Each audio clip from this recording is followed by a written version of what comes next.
infrastructure is crumbling this evening as the NintenByte Podcast continues its unprecedented rise. In cities across the globe, fans are rioting. The Pentagon has issued a statement describing the NintenByte Podcast network as a pixel-based prophecy. Some say the rise was foretold, others say it's just a really good podcast. We're talking twisted nipples, milk, and a sock puppet who doesn't talk. It's dangerous to go alone. Watch this. Welcome to the NintenByte Podcast, bitch. That's right, ladies and gentlemen, you're watching the greatest Nintendo podcast ever! Yeah! Is that a Joy-Con in your pants, or are you just happy to see us?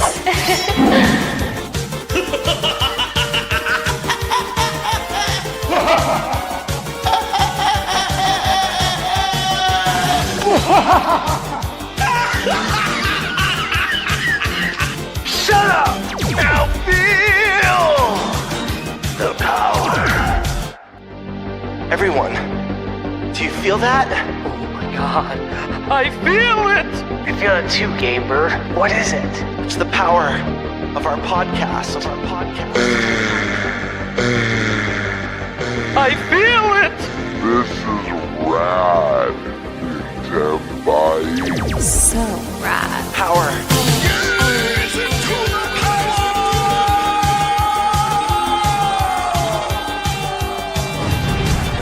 Now bask in their glory. I'm Nintendo Brian. Oh baby.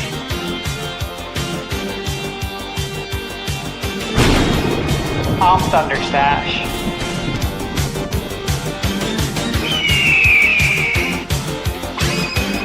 I'm Game Bird Classic.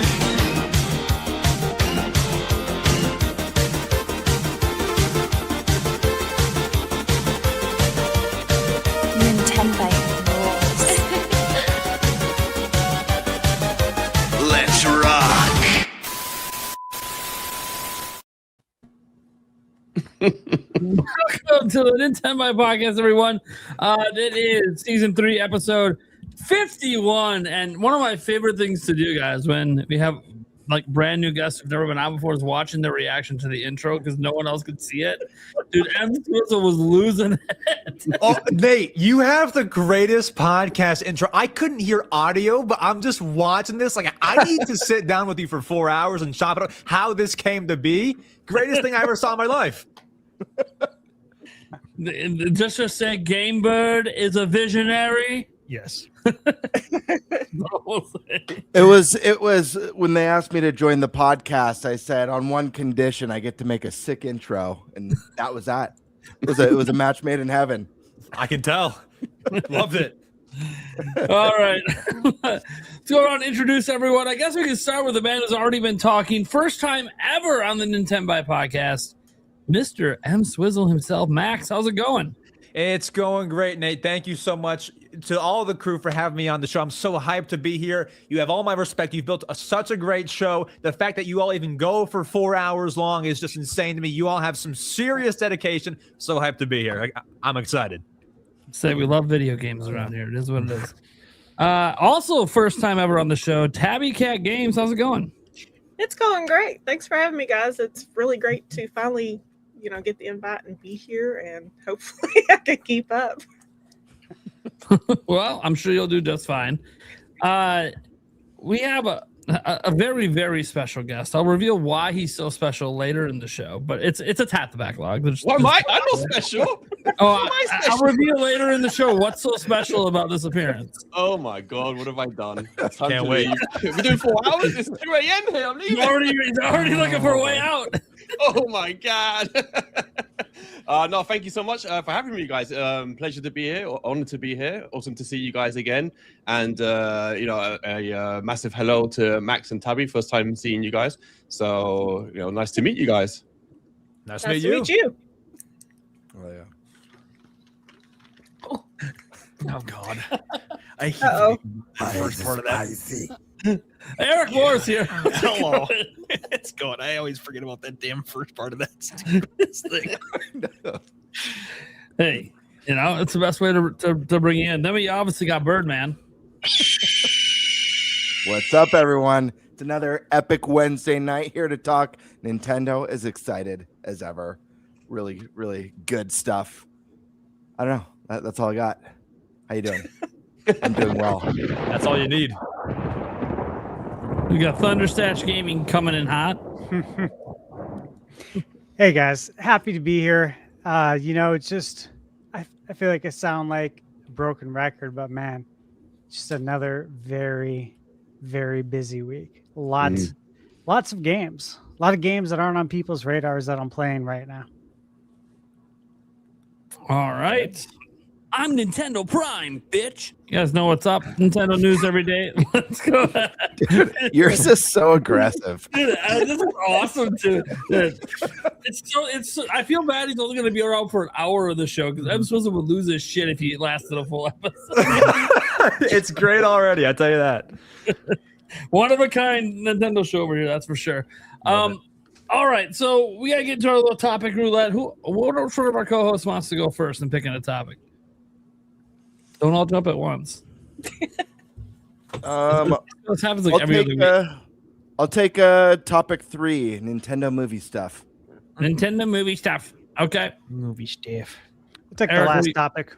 Okay, you get the last topic, the 5 favorite currently, blah, blah, blah. A bunch of favorite game stuff. We'll get into that later. Eric, what do you want? Since I am the Spice Lord, let's do gaming hot takes.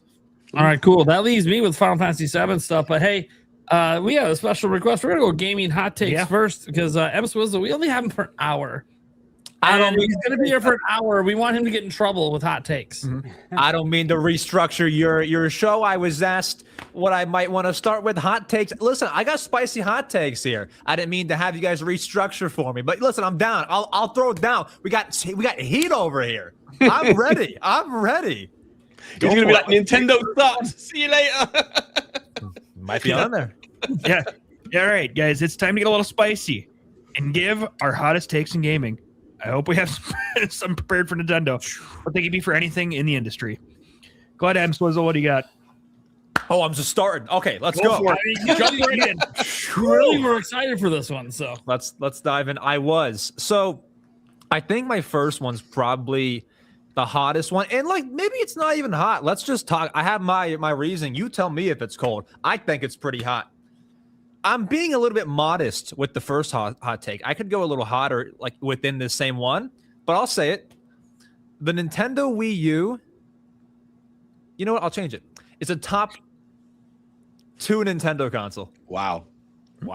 That is a take. That is a take. That's bold. That's a take. I'll take it. And should I elaborate, or do we want to let some thoughts come in first? I mean, look, I'm guessing that the only way you're pulling this off is you're counting the backwards compatibility. So you have all of Wii, and then obviously you have the Wii U games, which are pretty good. So if you think Wii's already a top 3 system, well, then you throw the Wii U games in and you go, oh, it's the top 2. Not just Wii, not just Wii U. Oh, here we go. You got to do a little bit of modding action, which some people want to do, some people don't. But then you get your NES, your SNES, your N64 minus like one game. You get GameCube, which you can't usually do. You get GameCube, you get DS, you get it all once you do the modding action. I think it had, me, a little bit of a youngster growing up with the Wii U, adds that nostalgia, and I shouldn't really be ranking it on that, but it brings a lot of charm. It has charm. It got the Mii's. You got great games. I love me. Like, this is terrible take. Love me some Wii Party U. There were some gems on this Wii U, man. There were That's gems. The game. Wii Party U. Listen, love me some Nintendo Land. Love me Mario U. Splatoon. Breath of the Wild. Sure. Wii Party U. Zombie U is great too. Wait, do you have that? Is that you had that on deck? Was that ready for one of your hot takes? I've got them all in. I've got the Wii U here ready. I've got all the Wii U games. I love it. To be fair, the Wii U probably has the strongest lineup of any. Like when you think about the games that are on it, the least amount of duds, right? There's not much there, but they're all bangers. Yeah. Right. The only like really bad game, you can say Amiibo Festival. I don't really know what was going on there. Animal Crossing. I like the rest. They're all great. Give me the Wii U. I'm with him, a little bit. Okay. All right. Hey, he gave one hot take. He doesn't have to fire the whole barrel right now. Who wants to give another hot take? Man, there's no one. It's just gonna be M Swizzle all night. I'll shoot. Someone else go. I've got him. Yeah, I'll go. ATB, take it away. Oh, Yeah, I'll go next. Okay. I was gonna say, there's always that discussion that the battle between, in fact, me and Game would agree on this: Mario 64 versus Banjo-Kazooie. We're both Banjo-Kazooie guys, but I'm gonna go even further. I'm gonna say Donkey Kong 64 is better than Mario 64. I don't care what people say. I don't care. I've heard the complaints about, collecting a million things. I like collecting things. I don't mind. The boss battles are better. It's got multiplayer. The graphics is like 2 generations apart. It's not even close. And I do love Mario 64. I loved it. It aged a bit bad, I thought. The camera was a bit all over the place. I still have a fondness for the end battle with Bowser. But even that, if you compare that to the final battle with King K. Rool, it's so much more epic. It's so much more multi-layered. It's got all the classic Donkey Kong music. I think it's criminally criticized, that game. I think it's so, so good. To me, not only is it better than Mario 64, I don't even think it's close. I don't care what they say. I don't think it's close. Not even a little bit? My hot take. Come for me. Guys, he does not care what you say. Care. Come for me, Miyamoto. No, I don't. I think Rare did an awesome job with Donkey Kong 64. I don't know if maybe it's because Donkey Kong is, it might be my favorite franchise. And in fact, Donkey Kong Country on the Super Nintendo is my favorite game of all time. So by the time this was coming around, I was just ready for Donkey Kong. I was really hyped for it. But for me, it lived up to it. Like, even the minecart levels, the first time we saw them in 3D, I thought they were executed amazingly. All the different characters were really fun. Dixie, Funky Kong, they were all really, really cool. All the little hidden extras. You can play the old Donkey Kong games in the arcades. Like, it is a really, really well thought out game. It might be a little bit too close to Banjo-Kazooie in a lot of the level planning and stuff like that, maybe. But I still think side by side with Mario 64, I'm telling you, I think it outshines it. You got any opinions on that? Listen, I can't really comment on that. I never owned Donkey Kong 64. I played it at a buddy's house, but I never actually owned that. That's one that flew under the radar for me. But as a good friend, you should just agree then. Oh, sounds good. I've not played enough of either, to be honest. Hard to give my opinion, but sounds hot to me. God bless there you go. God bless Max. Folks, I've got a hot take for you guys. This is one I've expressed on the podcast before. It even sparked a little bit of a debate, I think, between Prime and Stash on one of the things that I mentioned about this title. No one on the panel here may agree with me on this, but screw it. I don't like ATB says, I don't care. I don't care what you say. This is my take, and I think it's a correct one. Breath of the Wild is wildly overrated. And I've got some points on this.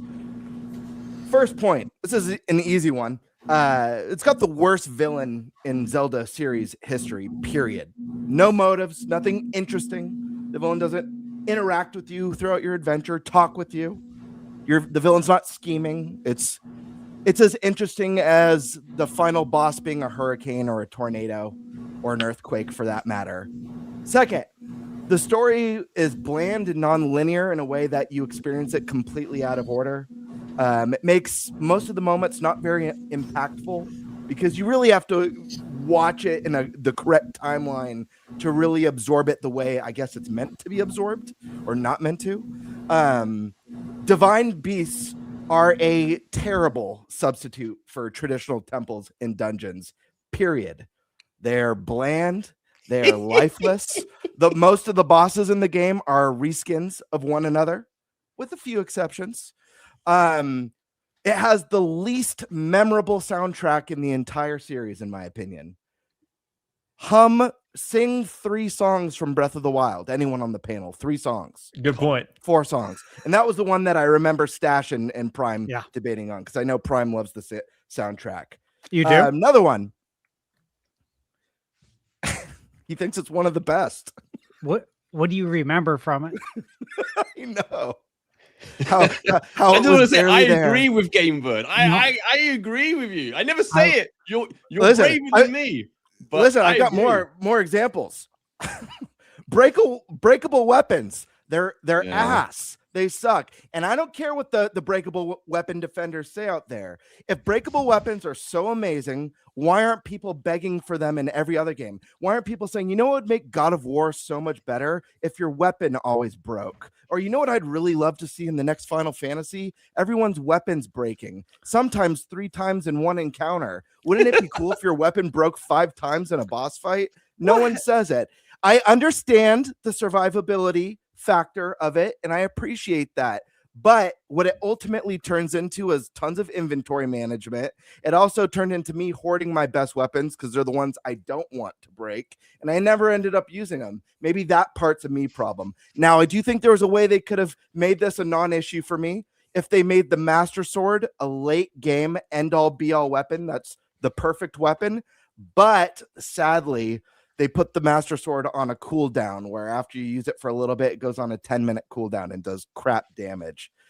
Breakable weapons, they're not fun. They made it a little better in Tears of the Kingdom, but I hope it's a new tradition that we leave to the wayside. And I will say this, although Breath of the Wild is an absolute triumph in open world game design, period. I will not take that away from that game. I think it is one of the most important games of the generation in that regard.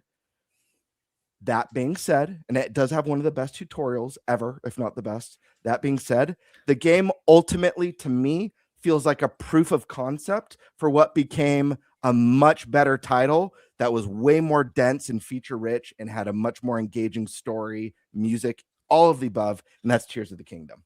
So that's my first hot take. And again, I don't care what you say. I was just gonna say I would love to debate you, but there's no changing your mind. I can tell. No, you might be able to. Who knows? These are just points that, like, I've thought. Listen, when that game came out and I played through it, I thought it was an absolute masterpiece. It took me revisiting it and the rose-tinted glasses coming off to realize, you know what? I appreciate it for what it was, and the proof of concept is masterful. Thank God for Tears of the Kingdom, though. It's a much better experience. But yeah, I don't know. Sure. Who's next? I've got 2 more. I'll try and prepare more, but I've got 2 more as well. hot takes. Okay, cool. Fine. I'll just give one. Can't wait. This is one that's really, really well known. But it is still one that I honestly get burned for more than any hot take I've ever had before, and that is that Ocarina of Time is not a top 10 Zelda game. Oh, yeah, that's wild. That's actually. Oh my God. 10's pretty big. I can't believe I heard. Wow. I know 10. Not even. I could see if you said not top 3, but 10. That's insane, dude. Can you name the 10 ahead of it? What? I actually agree. Can I put more than 10 ahead of it? Wow. See, and you thought my take was hot. Oh, yours was crazy. I'm sorry that the Zelda series just kept getting better after Ocarina of Time. Wait, Prime, give some bullet points for us. I don't really know what to say. I don't hate the game.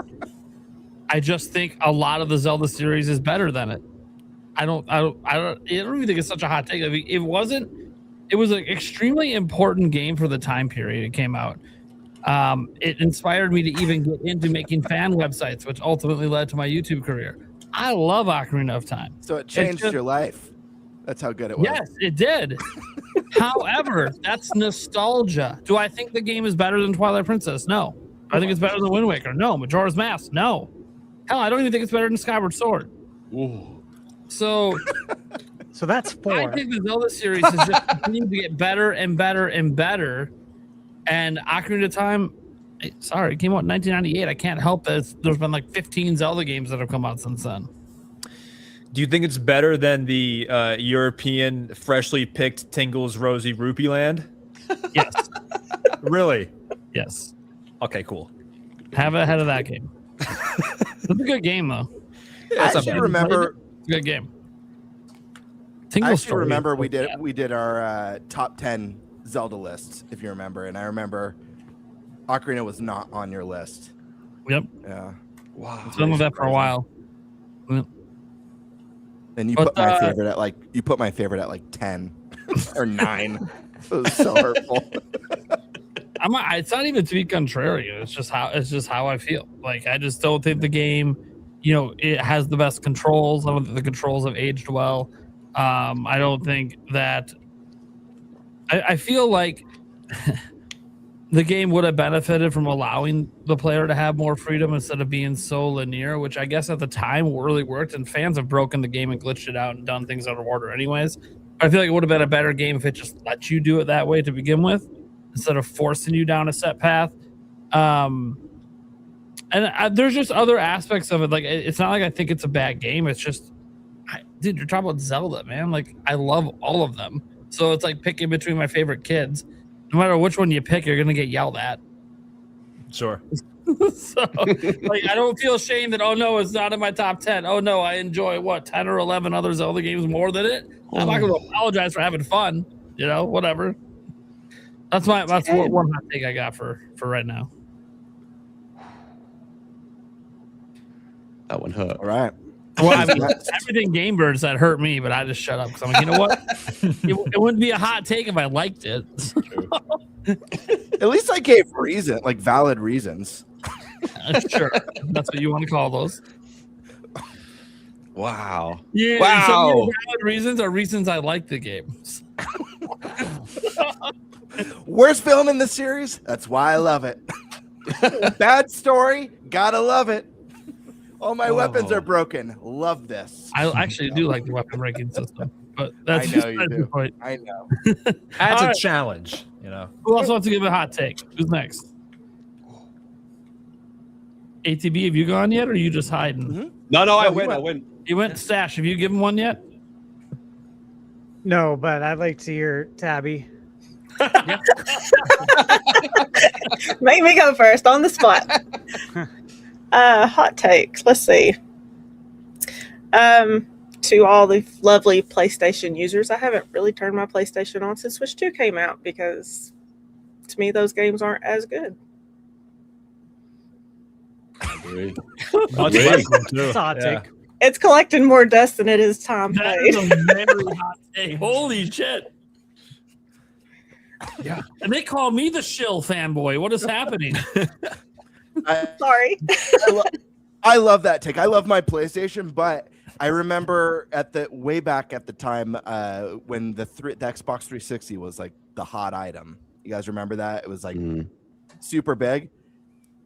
I owned mine for a few months. I got it for Banjo, so you can imagine how badly that console burned me as a kid. Oh, jeez. But I used to call it back in the day. It would annoy people. I used to call it the doorstop 360 because I always would tell people I use it as a doorstop. I don't use it for playing games. That's what that made me think of when you said yours is funny. I'm like, oh yeah, that's just like my doorstop 360. No big deal. I got to agree. I think I had the PS5 for about a year, I think, and I gave it to my son about after a year, and because I literally never touched it. I used it to watch Netflix. Like I would just never. Honestly, it's not even for jokes. I would keep it for Netflix, but I never touched it. And every so often I think, oh, should I rebuy one? But there's nothing on it that really. I kind of almost lean more towards maybe I'll get a Series S. I used to have a Series S, and I kind of lean more that way than looking at the PS5. To be honest, I don't regret selling it. But then we're getting everything on Switch 2 anyway. So it's almost like, whoa, even if I got the Series S, how many games really will I get for it? So I agree with you. I totally agree. Damn. Not to say they're bad. I'm just saying. I mean, they aren't bad. It literally collects more dust. Yeah. It's the one system that qualifies as a hot take. That is for sure. The funny part is, guys, is my husband is also a gamer, and he has, the OLED Switch, same as I've got, and a PlayStation 5, and he spends more time on the PlayStation 5. We occasionally get into those arguments as who has the better console. Nothing like intermarriage console wars. All right, Stash, you got a hot take, or are you still just gonna pass? I mean, I got plenty. It's more or less where to go. But okay. I've said this before, and it's that people talk about games more than they play them. I don't think it's a hot take, though. I think it's well, let me rephrase that. I know it's factual. So I don't think it's a hot take, but to give some detail, people watch videos more. They read reviews. They debate on social media. They complain, which is definitely my favorite thing. They complain all the time on social media. The amount of time spent complaining. The funny thing is when these debates are going on, a lot of times you hear people say, I just don't have time to play. Why don't you get the fuck off social media and start playing? Right? This has been going on for years, though. Years. I've seen it with friends. Right? I don't have time to play. Well, stop watching reels on social media all day. But I love reels. You're going to get brain rot. Oh. Too late. Like direct shot, dude. That's what it was like. His whole channel's blowing up over his shorts and reels. And you're like, brain rot, absolute garbage. That's okay. It's getting consumed. I'll tell you what, it will continue to get consumed. You already know this. Yeah. Right. That's not going to change. The attention spans aren't going to change overnight. That's going to continue to be lucrative. But guys, I've talked about this plenty of times on the channel. This is nothing new. I brought it up before that statistically, it was 14% of people who start a game finish it. That's fucking sad. Yeah, that is some weak shit.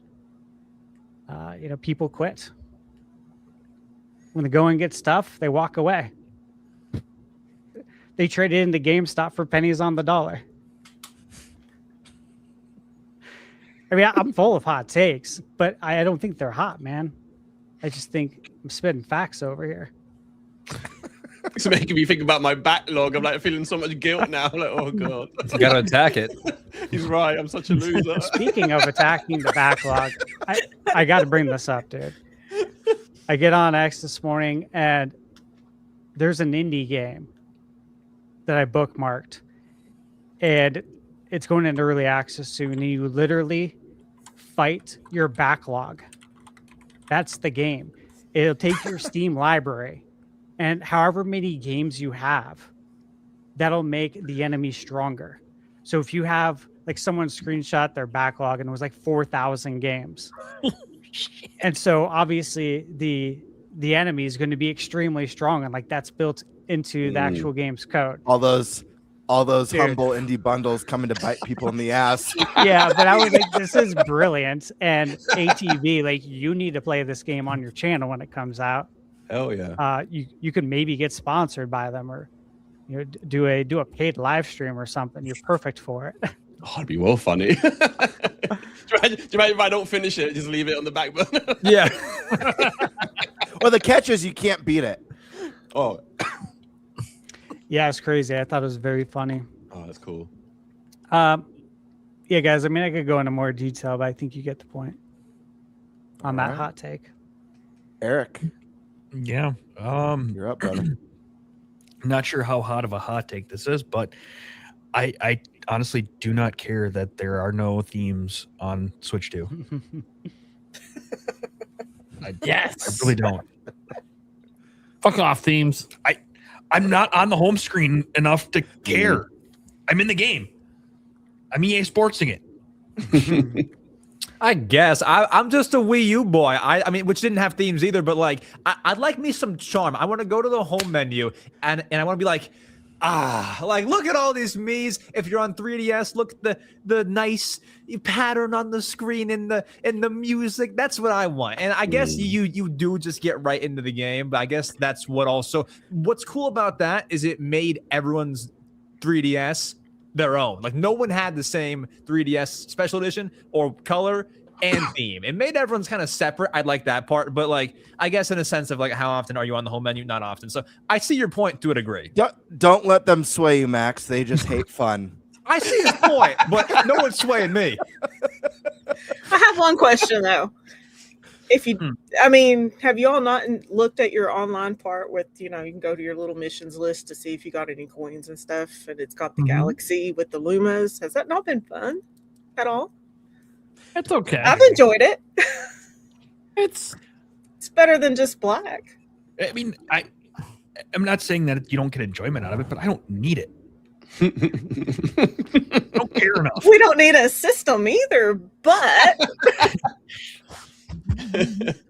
I mean, I do go into the Nintendo online area and look to see what the new avatars are. I do check that, So believe me, I'd be a lot more excited if I logged in and it was like today's themes, or even I don't care, like pre-order bonuses, sell them on the eShop.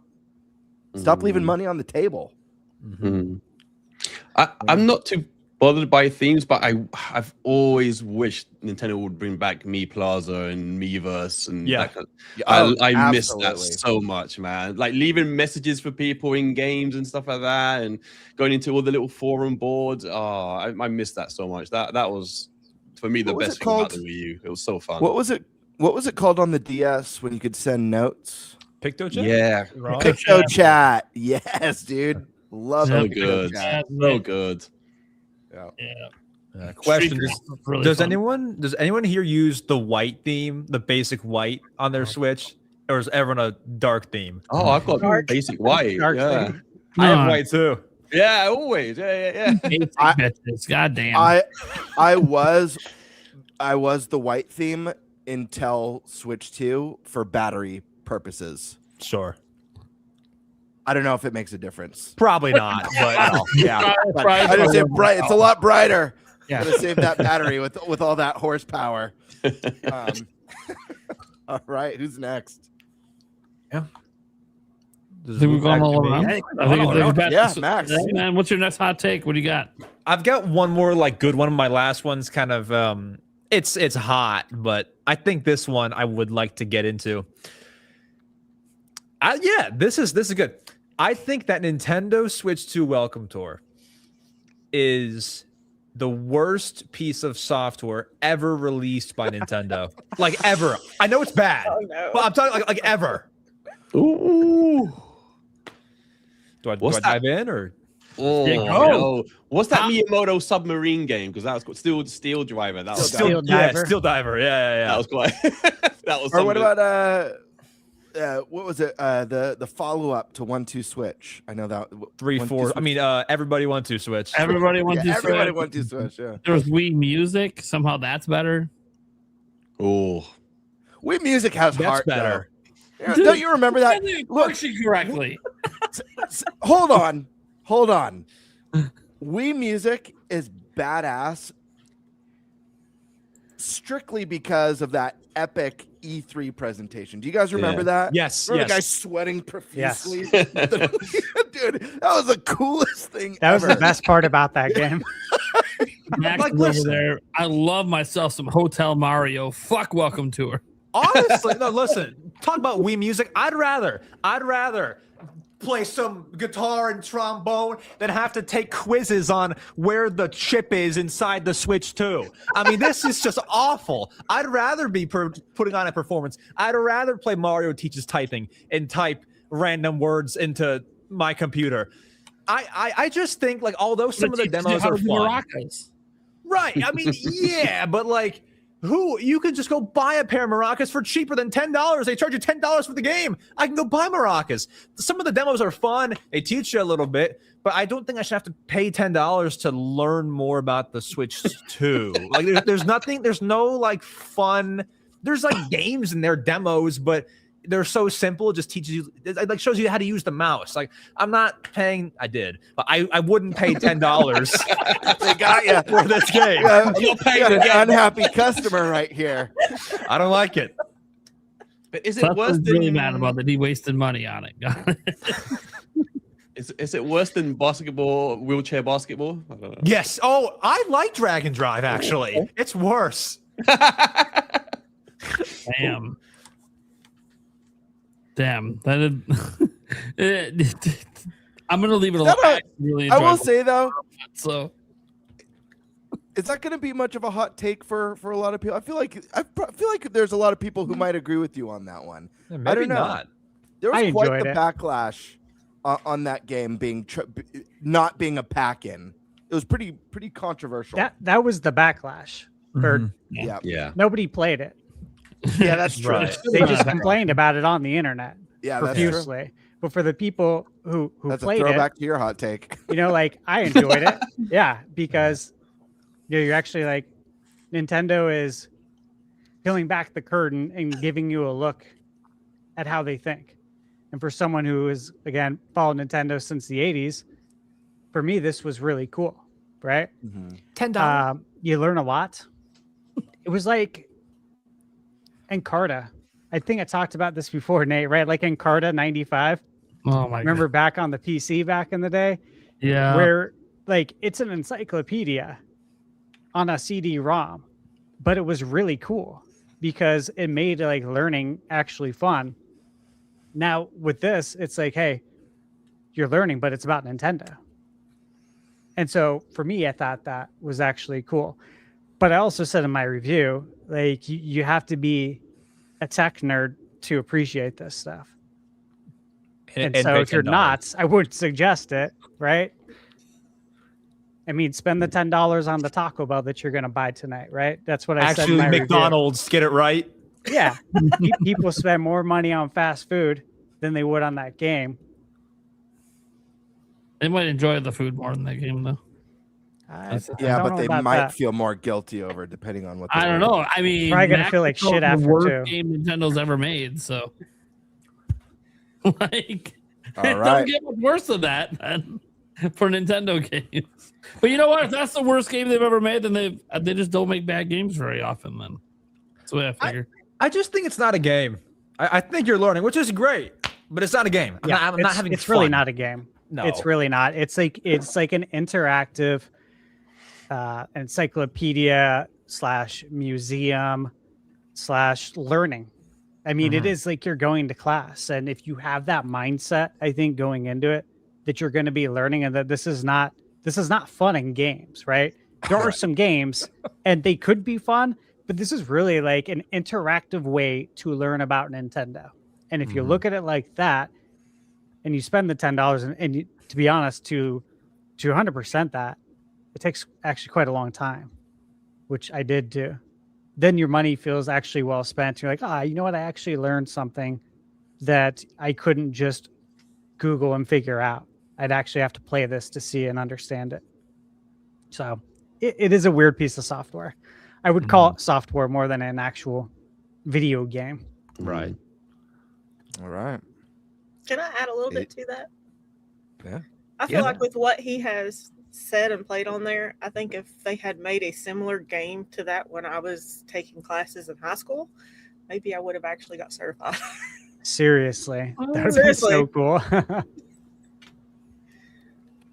Okay. All right. Anyone else have some more hot takes? Oh, me? Yeah. Sure. You got one? Yeah. Yeah, I got a couple. I got one I feel very strongly about, but I don't have that much to say about it. It's not. Well, I'll say, I think, oh god, I think GTA as a series, but specifically GTA 5, is insanely overrated. Like Oh, we crazy. need Kiwi Talks on right now. Oh my God. I think it's so flip out. overrated.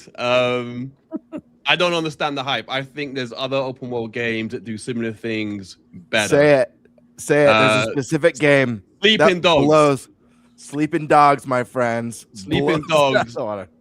Poos all over GTA 5. Like, What is like, Sleeping Dogs? Oh, have you not played it, Mr. What is Mr. this? Max? You're about to be reborn, my friend. It is so much better. It's got a much better, more alive world. The actual It was awesome. The story so much better. The combat so much better. GTA 5, like I came to not that late. I came to it maybe about a year after it came out, and I remember the first time I touched it. I remember my first thought was, "Wow, I think I've taken for granted the polish of a Nintendo game when I played GTA 5." That's my first thought. I mean, the characters driving in those games kills me. Sorry. Driving in those games kills The driving was so It's bad. awful. The missions were repetitive as hell. The multiplayer was fun. I would give it that. It was really fun to jump on there with friends and do heists and rob an airplane from an airport, whatever. You know, that I did like it. You know, and I'm not saying it's a bad game at all. I just think other games do a lot of similar things a lot better, a lot more polished, and have a lot better stories and more interesting characters. So I never understood. Like, to me, it's insane how many copies GTA 5 has sold. I know it's on like 29 systems, but you know, like even with that, I'm a bit, wow, I can't believe, even with the hype for GTA 6, I can't believe the hype for it. I'm like, God damn, okay. All right. I tell you what I prefer. I got it here. Scarface on the Wii. That's an open world game. Play that one, my friend. Better game. Yeah. So I like that's Mafia 2 better. I love that. Mafia. Yeah. Love What's the comedy? The you know, the really one that's got really absurd humor. I forgot what it's called now. There's Saints a bunch Row. of them. Saints Row, yes. Even those games have their own little quirks. You know, I'm just saying it. GTA, yeah, I give it a 7. You suck ass. All right. I mean, you had mentioned Sleeping Dogs. I didn't know what to do. I Googled it. I thought I was going to find like a NintenDogs type game. Dude, this is like violent as heck. Golly. It's so good. It's Yeah, so good. awesome. Sleeping Dog. They need to bring out a new version of that. This is such a good game. ATP, I feel like you and I have a lot of similar takes on I think we stuff. do. Like, anytime there's like a hot take thing, I'm like, dude, that's my hot take. That was like a number 4 backup for me. It wasn't in my top 3, but I was like, I'm probably gonna do the Sleeping Dogs GTA. Oh thing. yeah. I love that. Absolutely. I've got a couple more. Do you guys want me to go super hot? My hottest Yeah. my hottest one? Duh. All right. Burn us. My hottest take, and I know a lot of people are like, how do you get hotter than Breath of the Wild? Wildly overrated. I still think it's a great game, by the way, mind you. I still like it. That first playthrough was a ton of experience. I just think it's overrated. This one, though, I feel like might offend a lot more people. Uh-oh. Because this one will speak to the non-Zelda fans out there. I know you guys exist. I think the worst generation is PlayStation 1 and Nintendo 64. Ooh. I think it's the worst generation. Yeah. By a landslide. I got a few reasons for that. I think it's the ugliest generation for games. You know, we came off of some of the most beautiful pixel art with the Super Nintendo, just gorgeous sprites, like games like Chrono Trigger that have just in Final Fantasy VII and A Link to the Past and Super Mario World that still look phenomenal today, into just a very ugly, you know, even, you know, I love Final Fantasy VII, but go back and look at that early gameplay. It's pretty rough to look at, even some of those 64 titles. Second, I think they have some of the worst controllers. The Trident and the 64 Trident with the horrible analog stick that wore out really quick. I loved it. Listen, it's cool looking. I think it's cool looking. But when we're talking about build or at least useful, like the real estate of the controller that was useful, but PlayStation 1, you know, before it had the analog sticks, just feels cheap and thin and just not great. And I think that generation was massive for just growing pains. It was like the industry learning 3D games. And while I do think, obviously to me, Ocarina of Time is a masterpiece, and to me it's easily in the top 10. It's in the top 3 Zelda games of all time for me. At the very least, top 5 Zelda games. Don't know what Nate's on.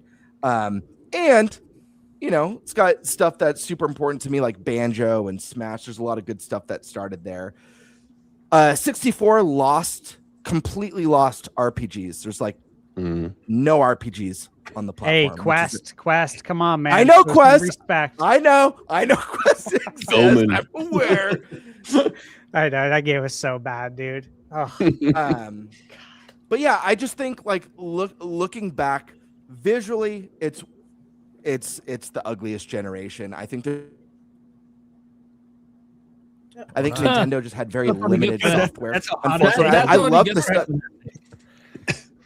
You froze for half. The what? A second. You froze for a half second, Game Bird. Oh, did I? Yeah. Like, yeah, what a shit take. God. Even StreamYard's agreeing. Get this shit out of here. Holy hell. But yeah, I was just saying that like it's the ugliest generation, bad controllers, the lack of RPGs, just a really important genre. Small library on the Nintendo front, like super small library compared to what came before and what came after. And I have a lot of love for it. There's a lot of the local multiplayer, the 4-player Smash and Mario Kart and GoldenEye and I mean 2 of my favorite games of all time, Ocarina of Time and Majora's Mask. I'm not trying to go, Nate mentions nostalgia. I'm not trying to go. If you're a hardcore nostalgia person and that means more to you than facts, then yeah, you're going to rank that gen high. But if you care about logic and facts like Nate and myself, you won't rank it high. That's why it's really low on Nate's list too. Anyways, that's my big hot take. What the fuck? I had a counter hot take. What the fuck? The 64 controller is one of my favorite controllers. Yeah, I love it. I love so good. The Rumble Pack. Oh, Yeah. The only thing I didn't like was the control stick because I broke it. Well, every time. That was pretty easy to break. Every time. Do you think it was an upgrade from the SNES controller? Yeah. I didn't have a SNES, so sure. That's insane, ATB. We've Just the Z button alone. Yeah. I love the button. Bro. Yeah. I love Z targeting. Oh, I love you this. can hold it, build. Being you used hold it today. on a wider stance, and it's basically a SNES controller. Or you get the 4 face buttons. You get the extra control stick and the Z button. That's better. Yeah. It was perfect for the Nintendo 64. I still go back to Miyamoto giving the demonstration of how you can just tilt the stick a little bit forward to make Mario tiptoe. It was all designed around Mario 64 and, of course, Ocarina of Time and how these games were going to control. And I think it was perfect for that.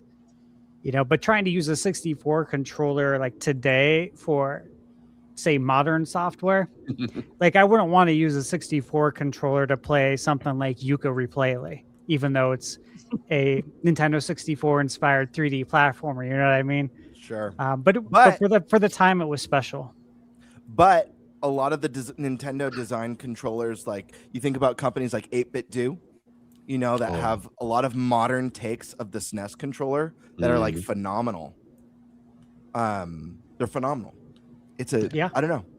But again, me saying that, I say that with absolute love. I love that generation. I have such fond memories for it. And I already mentioned some of my favorite games of all time exist on that generation. Not just on Nintendo's hardware, even the PlayStation 1, the Metal Gear Solid series and the Final Fantasy stuff we got that gen. Lots of really great stuff. When Sony started, dabbling with the mascot characters, a lot of Resident Evil, lots of fond memories. I just think looking back, when I think about the Super Nintendo, when I think about PlayStation 2 and GameCube, for me, that gen is a very lovable one that just didn't hit the mark in all the ways that the previous and post gens did. Other than local multiplayer. that I think 64 crushed. Oh yeah. All right. I mean, my favorite thing with the N64 controller though was the Sand Shrew game in Stadium. You could just everybody's like tapping the control. No, literally what I did was I take the controller with the middle stick, I turn it upside down, lay it on the ground, and go, and you win. It's fantastic. So many games. So, yeah, if you ever want to beat people in the digging game in Pokemon, the original Pokemon Stadium, tilt your controller up onto the cord and just rock it back and forth. It had the best to this day, the best wrestling game as well. What was it? WWF No Mercy. Oh, what a No game. Mercy and forget WCW Revenge. Yes, Revenge, baby. Wolfpack for life. For life, brother. It's for life. Wolfpack and NWO for life. Yeah, it's it kills me. It honestly does. That here we are in 2026. Right, Revenge came out in, believe, '98, the follow-up to World Tour, and we still haven't got to this point again. 2K refuses to do what they need to do. Right, give us these games, modern day, with simple controls, easy to learn, hard to master, not the bullshit microtransaction stuff that they give you now. It just kills me, man. And this is why the N64 or the analog 3D now will always have a place on the TV. It'll always be set up because there's always time to play some No Mercy. Yes. Always. Oh, good times. And the mods too, by the way. All the No Mercy mods. That community is very active. Yeah, they did that. ECW that's kind of trying to be like a No Mercy, and it's somewhat kind of like that. I have it. Yeah, but it's not. Yeah, it doesn't hit the same way. It's not yet. It doesn't, and it doesn't have the guys out. It doesn't have the superstars that we grew up with. So it doesn't hit the same, man. Okay. Anyone else have a few more hot takes before we move on? The last little grumpy ones we got out of us. I got one more. Prepared. Yeah, I got one more too. You guys probably know what it is, but Bird, you go. All right. So go last. There's been a theme with my hot takes tonight. But they're terrible. You know what? I actually, Bird, one of your hot takes was about Breath of the Wild. Pretty much all your points, man. Like, I think it's an amazing game, but I agree with you. Yeah. It's an amazing game, but like, it was a 10 out of 10 experience when I played it. Not even close, man. Like, it doesn't even hold a blue candle to A Link to the Past. Or Ocarina of Time. Let me ask you guys this before I say my final take. Let me ask Prime, actually, since he thinks my takes suck. What do you think is the worst console gen? Me? Yeah. Oh, it's a little unfair, but I would say the Atari 2600. Okay, I'm talking post NES. Come on, man. I was gonna say you're gonna have to. Yeah, that's not fair. Because I knew where he was gonna go with Atari. Yeah, that doesn't count. One that you've lived. Generations? Yeah, one that you've actually lived and enjoyed. Listen, one that you partook. I'm talking post NES when one that the dinosaurs mainstream. weren't around in. I'm talking up post Nintendo. I would like to know, because I feel like people take it's one I've expressed before. They take it very personal, but when I ask, they might jump instantly to the Wii U. But the Wii U, you have to include the 360, which is the most beloved Xbox generation in there of all time, as well as the PlayStation 3. I have my issues with the PlayStation 3. It was wildly overpriced when it released. $5.99. But ultimately, I think I think PS3 in hindsight has been a better gen than PS5 for that matter. But for Sony, but I think we could all agree the Switch gen, is better than the Switch, and PlayStation 4 gen is better than, or would it be Switch and PS5? Switch and PS5 is better than 64 and PS1. I mean, Switch alone. Prime, give me a gen. My take's so bad. It should be easy. Should be basically any other gen. Started talking. I'm like, well, I guess you don't. Really Okay, go ahead. And now my answer is going to sound contrary because you spoke too much.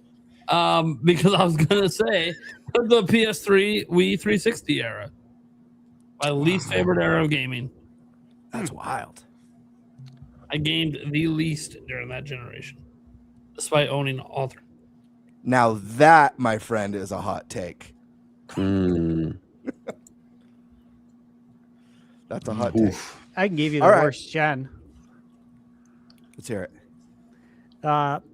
Virtual Boy, Sega Saturn, Sega Nomad. Ouch. That little tweener gen that no one remembers. Yeah. Honestly, that's the one you cast away. Yeah, but we don't speak of that Yeah, I gen know. around here. Probably throwing Philips CDI in there. Yeah. All right. Maybe the CDI, 3DO, and Neo Geo. Neo Geo was great, but it was extremely expensive, and no kid could afford that. That's the one you probably get rid of, and throw in Atari Lynx with that. There you go. I like that. I get down with that. But the theme, my friends, is this. Before I announce my final hot take, that's very similar to someone here's tonight. The theme is first doesn't always mean best. And just because something pioneered something, it was the first to get it right, doesn't mean it's the best. And so my third hot take is that Banjo-Kazooie is way better than Mario 64. Yes. I fully understand that Mario 64 pioneered. You know what? Like there's a lot of things that have pioneered. I think NES pioneered home consoles. I don't think it's the greatest home console of all time. So Mario 64, I love what it did. I think it's unbelievably important and genre defining, and is responsible for so many games that everyone here knows and loves so much and holds dear. There wouldn't be a Banjo-Kazooie without it. That being said, I think Banjo-Kazooie took what Mario 64 did and did it much better. I think the soundtrack blows. Music's very important in games. Grant Kirkhope's soundtrack for Banjo-Kazooie is absolute masterful. It's masterful. Unbelievable. I think the story is a lot more interesting too in Banjo-Kazooie. I think that's a very easy argument.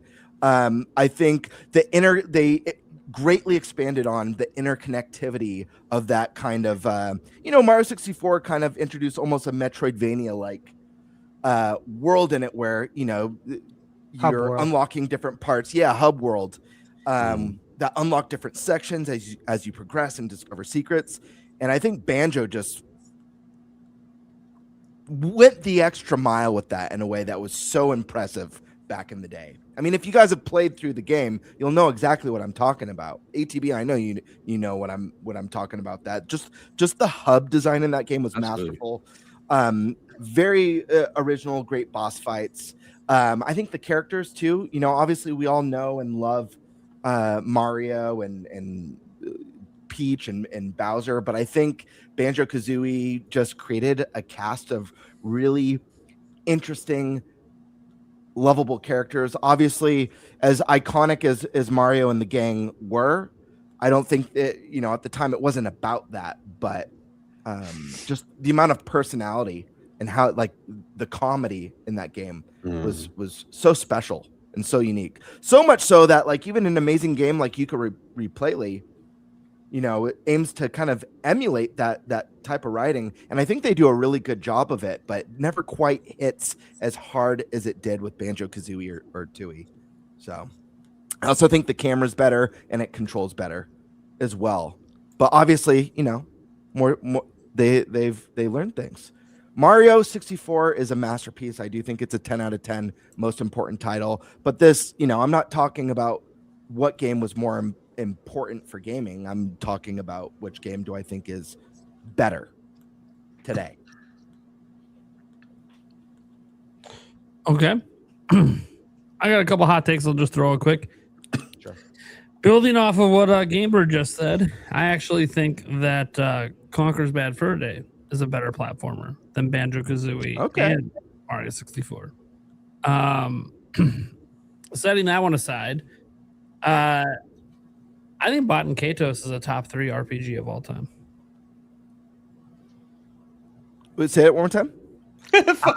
Stash his face. Baten Kaitos is a top 3 RPG of all time. All I can say is that to each their own, right? There's no debating that. It's an opinion. It's an opinion. As one of the, I will say that game has one of the best you villain guys names. Disagree with that Giacomo. opinion based on the look on your face. Yeah, I don't share the same opinion at all, but that's okay.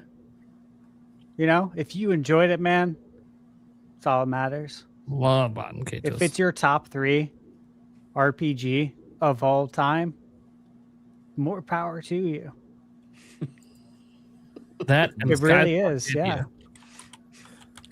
I gotta think Top 3 RPG of all time. That took a minute to register. I feel very. You probably the only person on this planet, but more power to you, brother. Top 3 of all time. That leaves you 2 slots left. Yep, and I all just said the another one RPGs thinking out about there. Skies of Arcadia. But what's a bigger take, that or Ocarina not being in the top 10? Well, that's just Zelda games. I don't know. That's I don't almost know. equal parts. What did you say about Skies of Arcadia? And it better not have been blasphemy. I said it's in my top 3. Oh, okay. Well, you are forgiven. I love Skies of Arcadia. Oh, It's that last spot that I always get stuck on because I have so many RPGs I want to put in the top 3 that just don't top those other 2. So, anyways, that's what I got for now. Some of my other hot takes are too mean, even for this show. That's what we want. Give us one. No, I already get shit for what everyone else says on this show, so I don't need to give them more ammunition to come after me. He's all Gamebird sucks and he's just here for the attention. I don't care what you think. That's what oh man. I feel like I'd be remiss if I didn't give my original, I guess, hot take, right? About game reviews. There we go. Again, is it a hot take? Because I feel like I'm spitting facts. I know ATB will agree. I've seen some of his tweets. We seem to be on the same page here. But you know what? I got this nicely in bullet points. In fact, you know what I did? I took that reply that I gave to that comment on the podcast. Yep. And I have it broken out here. So I'll drop it real quick. So point 1, scores. Review scores get too much weight. People focus on the number, not the review. Again, attention span. Entire game experiences get reduced to a single score. Nuance is completely lost in the aggregation. And again, most people don't even read the actual review. Okay, that's point 1. Point 2, who reviewed it actually matters. Outlets like IGN, and again, we use them because we grown up with them, been there since day 1 with them. They're not a single voice. There's so many writers there. There's freelancers there. You don't know anything about these people. You don't know them from Adam or Eve. You don't know if they wake up complaining about everything in life. You don't know what they're like when they get out of bed, when they drive to work, if they're the person who complains all day at the office. I don't want to read a review from somebody like that. There's a lot of people out there like that. They're chronic complainers. What's their experience? How long they've been gaming? What are their preferences? What's their skill level? If the game's hard, are they going to give it a crappy review score? Because we see that all the time. What do they value in games? Right? These are all the questions, yet people still treat the review score like it's gospel. Like that number is gospel. And it's just such a oversimplification of several years that sometimes it takes for these games to be made. Point 3, modern outlets are revolving doors. Writers constantly come and go. No consistency over time. You can't build trust with individual reviewers. You don't know anything about them. But back in the day, you knew who you were reading and who you could follow, like IGN. Growing up, it was Per Schneider. It was Matt Casamassina over on planetgamecube.com. Back before the GameCube was even out, when we were talking about the Nintendo Dolphin, it was Billy Berghammer over there. Like people you actually got to know and you could trust and you understood them. You don't have that anymore with the big review outlets. Point 4, scores are inconsistent. So I've researched, and I've done this for the podcast, but you find major inconsistencies across games and outlets. For example, I feel like we see it every week now. It's whoever wants to get the clicks for that week will give it the lower review score than everybody else. The mouse PI for a 6, or the low review score on a Crimson Desert. And you just know it's for clicks. And it's unfortunate that that's the games that are being played. Again, context of the reviewer. Again, if I have someone on my staff, say I'm the editor-in-chief, and they really love cozy games, I'm not going to assign them FIFA to review. Okay? That'd be a disservice to everyone. Yet this happens all the time. All the time. The Soros review went up recently. They complained about repetition. It's a roguelite, brother. It's the name of the game, man. Right? These are the things that this is all the reasons why there's so many things fundamentally wrong with modern reviews today. They're all assignment-based reviews. Again, like creating mismatches, and you don't get to review the games you want. I've talked about this with my channel. It's like, why do you recommend so many games? It's like, because I literally scout these games for years. You'll hear me in my reviews. Like, I've been following this game. Like Elementalist, I just reviewed. Been following it since 2019.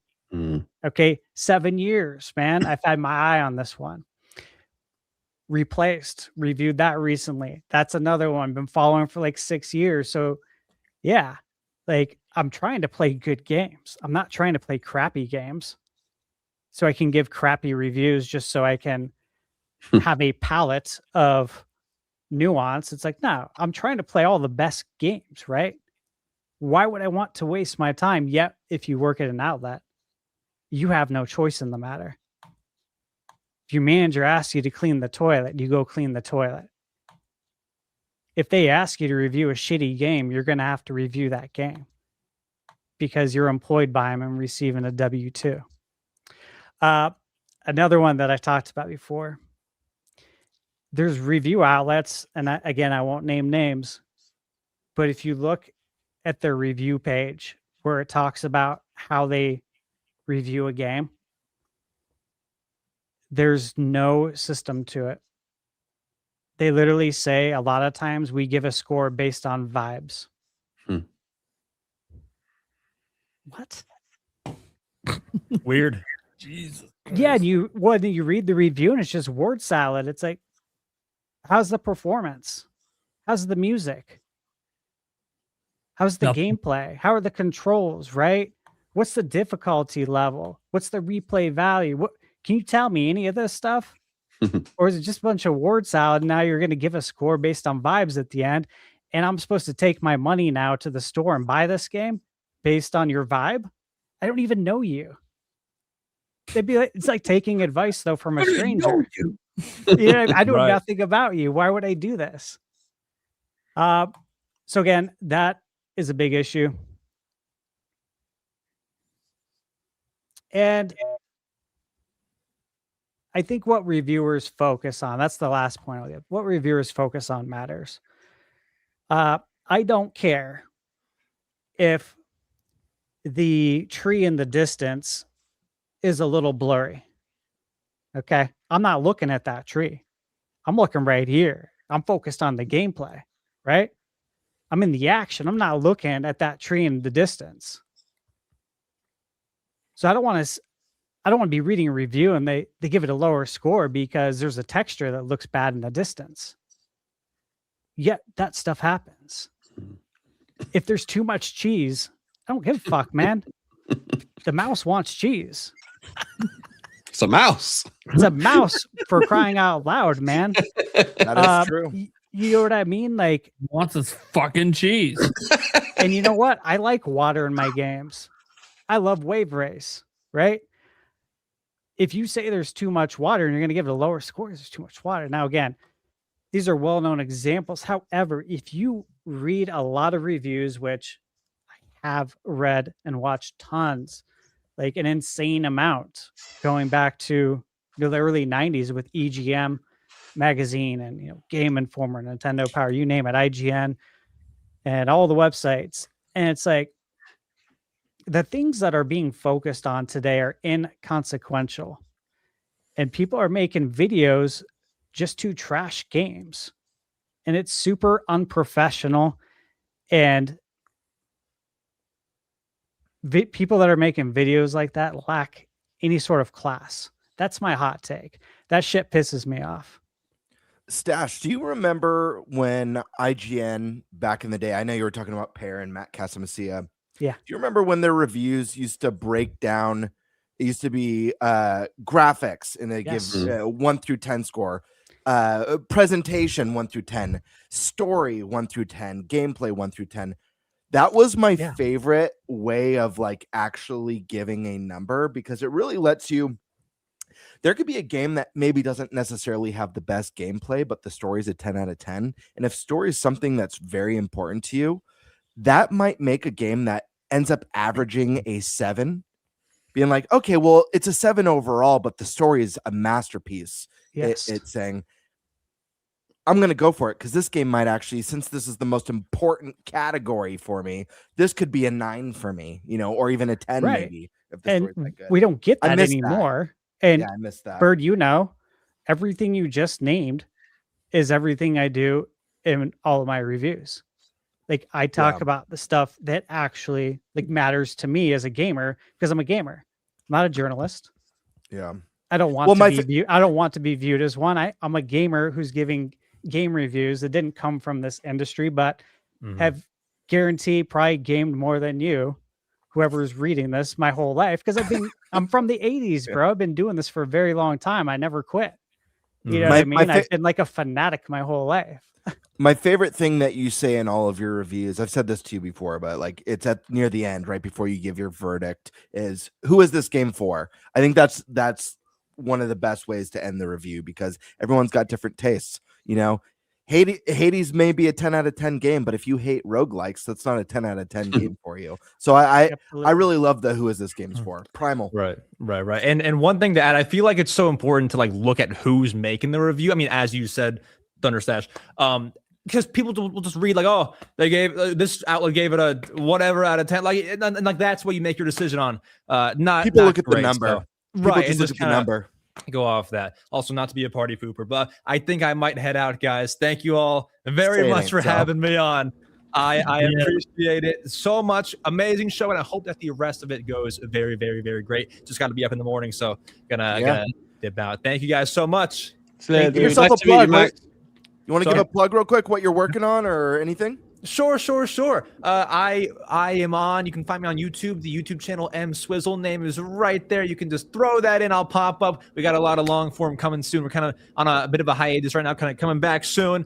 If I can plug, I have a podcast too. It's called The Mario Matter. We do Nintendo news, all that. Thank you all very much. I will see you.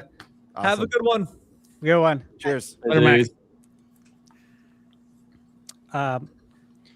ATB, I was going to say, I've seen some of your tweets and your disdain for some things that I was discussing, and I always like them. I don't want to sound off and like comments because I'm like, I don't want to open this. Like I gotta stay focused on what I'm trying to do, which is play games and review them. But I'll see sometimes you post and I'm just like, yeah, dude, we're on the same page. He gets it. He can see through the bullshit. Yeah, and you mentioned something earlier, which like it's one of the main things I think about sometimes. Is like I remember with the whole Mackenzie thing, on Prime 4, and like most of the time thinking, man, like these devs have worked their butt off for years. Like who knows how many hours every day for how long? Like the game's about to come out, they're already under insane stress, probably not seeing their families as much as they want to. And then, like the amount, as you said, the amount of journalists who jumped on that game and reduced the experience to moments of a character they didn't like, judged on moments, and just disregarded what this might mean, what this might do to the the game going forward, what it might do just for morale for the developers working on it at the time. And so stuff like that, really, like you said, stuff that is clearly aimed at getting views and clicks and generating money, or making a name for that said journalist. Really annoyed. Yeah, that really hits me. They did it as a group, huh? Like it seemed like they all did it. Yeah. And then we all got the game, and it was completely inconsequential. And it was exactly what we all thought, which was, I bet this character probably only has like couple minutes of lines in the grand scheme of however many hours this game is. How bad could that be? And sure enough, that's exactly what it was. Yeah, sensationalism. Absolutely, yeah. It's a big responsibility that you've got to review a game honestly, or at least know the type of game that you're reviewing, because there's people, look how many studios are closing down, how many people are losing their jobs, like you're affecting things in a big way, it's a big responsibility. Exactly. It's a massive, and it's not treated like one. Like it's, like I said, there's a lot of, I walk away from it a lot of times thinking that a lot of what I'm seeing lacks class, to say it politely, I guess.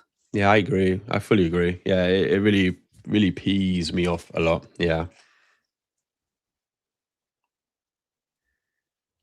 Okay. All right. We're probably ready to move on to our next topic, and I guess we'll just go to Gamebird. What are we talking about, man? All right, we're gonna be talking some Nintendo movie stuff tonight. So let me blow this up. Sorry, I don't have my glasses on. There we go. Anyone here wear contacts? I have like a weird fear of putting stuff in my eyes. I do. How is it? I do at basketball. Okay. Is it hard to get used to? I have like a weird thing about crap in my eye. Like I can't do that either. Or yeah. It's something that feels a little funky when you first put them in, and then like just give it like a minute. It's fine. I heard can't that wear them. You can't. No, they drive my eyes out too much. Yeah, I've heard that like the discomfort at first is because your eyes, as weird as it sounds, hasn't developed calluses for them to be comfortable, but you actually, it's weird, you get calloused eyes from contacts. So I get injections every 6 weeks. My eyes are plenty calloused. Oh. Do you know what put me off? I have a friend who wore contacts, and he told me a story once where a contact slid up his eyeball. Yeah.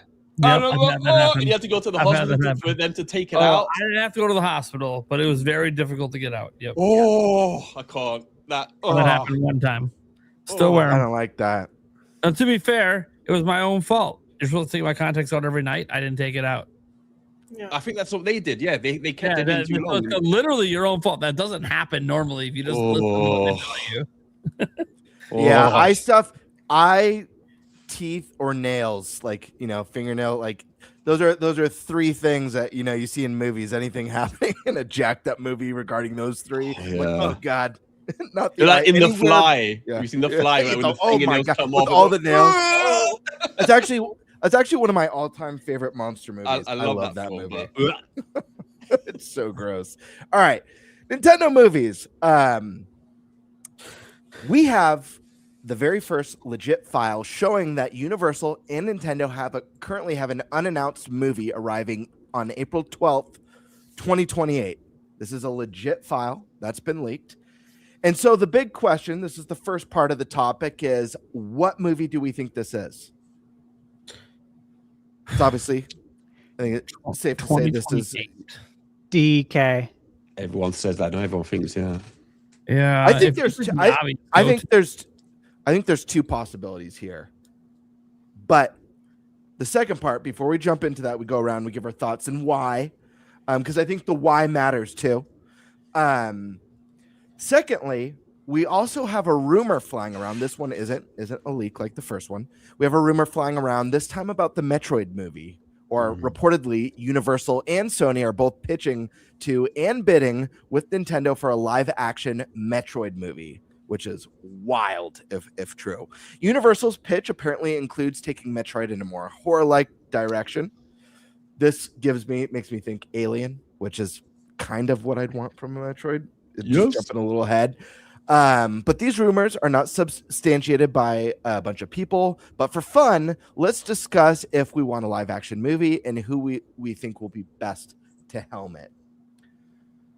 Anyone want to go first on this one?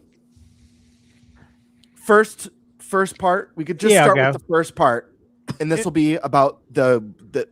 I think it's safe to assume the next Illumination animated. Okay. film. Yeah, I think it's DK, but I've thought that since like what, a year or two ago.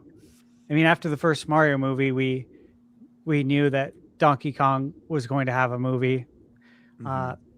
It was obvious, and then Seth Rogen also let it leak out that he was signed to multiple movie deal, and of course he wasn't in the Galaxy movie. Two and two together, it's just pretty obvious. You have DK Bonanza out. The movie would catapult the sales of DK Bonanza, and by the time the movie comes out, in 2028, you might be ready for maybe a 2D DK Country game to come out as well to capitalize on those sales. So, yeah, I think that's next up. 100%. I think it's already in production. All right. Anyone else want to take a stab? Tabby? Okay. Yeah. I kind of wondered if it feeling? was Star Fox, since they kind of introduced Star Fox in the last Mario movie, and supposedly he's making a comeback. It'd be a good way to get a Star Fox game back off the ground. Yeah, the story's out there. Glenn Powell was pitching a Star Fox movie. Yeah. I think you're onto something there. That'd be cool. Or in 3D. Ooh. Yeah. Be amazing. Yeah. Yeah, so ATB, what do you think? Or Prime? Yeah, I'll go quick here. I thought it was, my mind just goes to DK just because that's the one that feels like is obvious. He wasn't in the Galaxy movie, yet we know he signed on for multiple movies. So then what is he doing? Obviously working on a Donkey Kong movie while Galaxy movie was wrapping up. And I think about the timing, we just had the second Mario movie. Then, I think they're trying to get on a pace of having a movie come out every year. So you have the Zelda movie next year. So then obviously, the following year would be the time to have your animated movie come out. So I'm thinking Donkey Kong is probably it. Just makes a lot of sense. And again, side-scrolling Donkey Kong, like Stash said, could come out around that time potentially too. But even if not, doesn't really matter. They still have the Donkey Kong theme parks and everything else to push. They can bring out some more DK Legos at the time as well. There's lots of things they could do to make extra money off Donkey Kong in the movie. New amiibo, right? That's always a go-to. But more than that, I do think that there's other opportunities for other potential stuff. I don't want to guarantee that it's DK. Star Fox is impossible to ignore at this point because he did just make an appearance and also has a famous actor behind him, which heavily suggests that he'll probably have his own movie. And this is beyond the fact that we've seen potentially leaked documents that suggest a Star Fox movie is somewhere in the mix.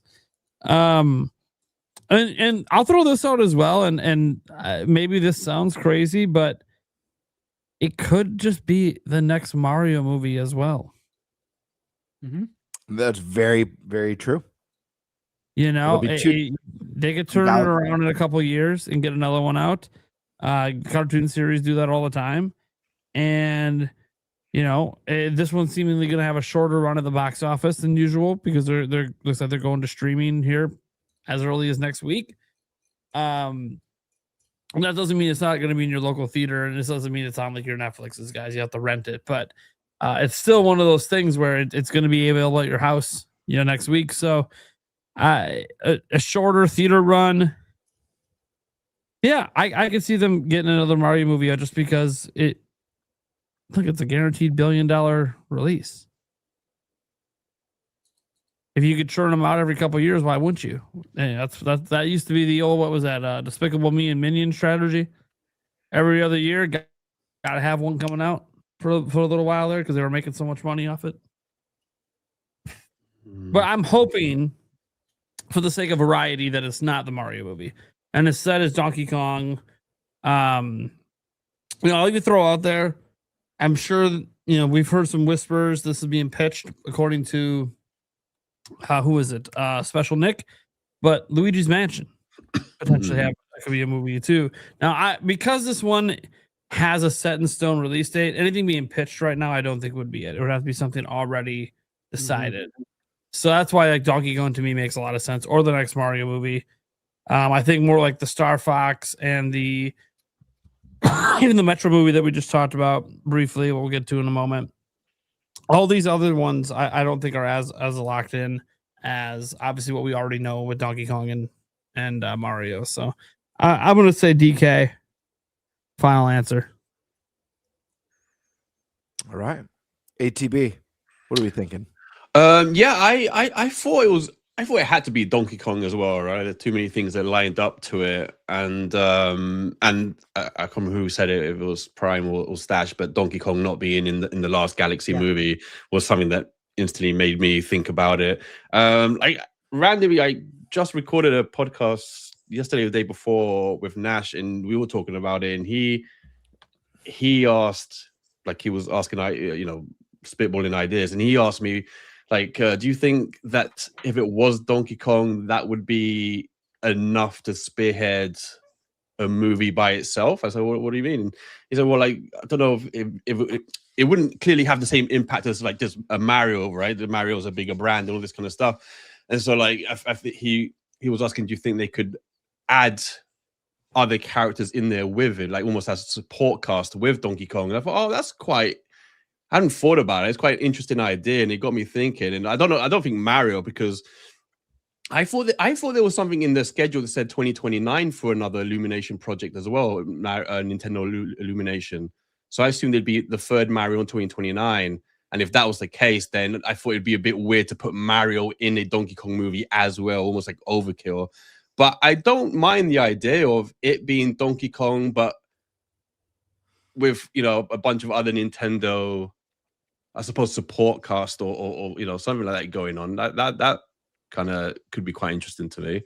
But I still lean towards it being solely a Donkey Kong project, I think. But I do think there is something to that maybe would they be as confident to say, here, we're just going to make it a flat out just Donkey Kong. He's going to be the star. It's going to be all about just the Kongs. And we think it's going to make over $1 billion. Like, I don't know. There's something about it that makes me think, I don't know if they might tinker. It's going to be very difficult for them to do over $1 billion for their other characters. In general, I don't think that necessarily means we won't get movies or projects with them, because I think a Donkey Kong movie doing $600 million in the box office is a huge deal. You know what I mean? I think there's a way. There's obviously a way. Yeah, no, I know there's obviously a way. Okay. Origin story. It means Mario's in it. Oh, yep. How they meet. Yeah. I mean, how don't you want to know how this all? Like, I want to hear from Nintendo how this all happened. Yeah. Why did Mario have him in a cage? Why was he Jumpman? What happened here? Tell the story. This would be fun. It would have that would have to be like multiverse though, yeah, because they meet in the first Yeah, Mario they meet Galaxy, in so the it would have first- to be yeah. multiverse. It'd be Which multiverse I, because they meet. I don't think is off the table. The fact that we have No. Star Fox and Mario Galaxy, I think off it. I mean, it's Nintendo. This is, I call them the king of curveballs. Anything's possible. Yeah, I like that idea. I like the fact that You can't have Mario put without other things with DK. Donkey Kong. Yeah, like they started together. Yeah. Literally did. 1981. It was Mario and DK. So it would be very interesting. Look, DK would like to remind everyone that it actually was DK and Jumpman, so I'm actually the OG. True. not Mario. Yeah. Yeah. And I could see them making light of that and having that be part of like comedy relief. They'd be like, and Or the whose actual name was movie. on the box? Ugh. Yeah, it would be very interesting, man. Eric, what are your thoughts on this one? We got a movie. It's been leaked. It's coming 2028. It's a year after the Zelda movie. What are you thinking it is? Do you have a gut feeling? Do you have a prediction? Hope? Yeah, I know. I mean, what I'd like to see would be a Luigi's Mansion movie. Another one that I really would find freaking hilarious, and Nintendo would never, ever, ever do it. But I'd like to see a horror Duck Hunt movie. Awesome. like the birds. Like the bird. The birds with so Duck good. Hunt Dog. Yep. Just a horror film.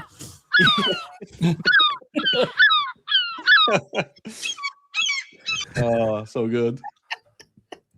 Yeah, That's too funny. but in all seriousness, I mean, I really think a Luigi's Mansion movie would be fantastic and hit extremely hard.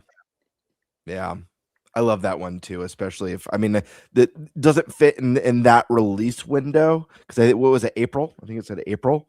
But as like a Halloween like family movie, I think that would be so rad. Perfect. Be so cool. Yeah, this one I felt a little bit conflicted about. Guys, if you all remember when we first talked about after the first Mario Galaxy movie dropped, we kind of all shot out predictions of what we thought was coming next. And if I remember correctly, I think we all were like, it's got to be DK. DK makes so much sense. That was before the live action Zelda movie got announced. Because obviously he was a huge part, the Kongs were a huge part of that first movie. They signed Seth Rogen on, like Stash said, for multiple films. It felt like the natural next step would be Mario movie, Donkey Kong movie, then maybe Mario 2, then whatever comes after that. So as much as my initial thought was, oh, DK, like this is something we've been talking about for years now, a couple years now. I actually feel stronger about Mario 3 than I do of DK, just because of now. I mean, who's to say there won't be years where we get 2 Nintendo movies? I mean, Marvel's did that. DC's doing that, where they want 2 releases a year. We could end up at that point. Doesn't necessarily. We might get more than one Nintendo movie in 2028. It's a while out. We'll have to wait and see if that becomes true. But Mario movie, given that like the first one did like 1.3 or 1.4 or 5 billion dollars, this sequel's going to do over $1 billion. I'm not sure it's going to hit the same. I'm not sure what the current numbers are. I'm not sure it's going to hit the same mark that the first movie did, but it's most certainly going over $1 billion at this rate. It just seems like a lock. Like, yeah, we got to get the third movie, and we got to get that. We've got to reach $4-5 billion made on this trilogy. And then I think this goes against logic, and it goes against the way I've felt in the past, but I almost wonder, I know both Glenn Powell and Seth Rogen have busy schedules. I almost wonder if it would be more advantageous for them to push a Star Fox movie before a Donkey Kong. People know and love Donkey Kong, and I agree with Stash that the DK movie probably makes more sense and would definitely give Bonanza that second push. But I also feel very strongly about the momentum of what we just got in Galaxy, how loved Fox's character was by people who have never heard of him. Young kids seeing this character for the first time. We have 2 rumored Star Fox games, one that's sounds pretty credible, that's going to be more of a classic Star Fox, and then one with a bit less credibility that seems to be a little bit more modern, maybe more of your Ratchet and Clank style or Star Fox Adventure style that might be more ambitious. Yes. I feel like they have the momentum with introducing this character in Mario Galaxy. They drop a Star Fox release. Maybe this one does a little bit better because of the movie. Now you've kind of kicked off the momentum for this character. You get a second Star Fox game, a Star Fox movie. This is a character that deserves to be a lot more popular than he is. And I think it's a character who deserves more from the games than he's been given.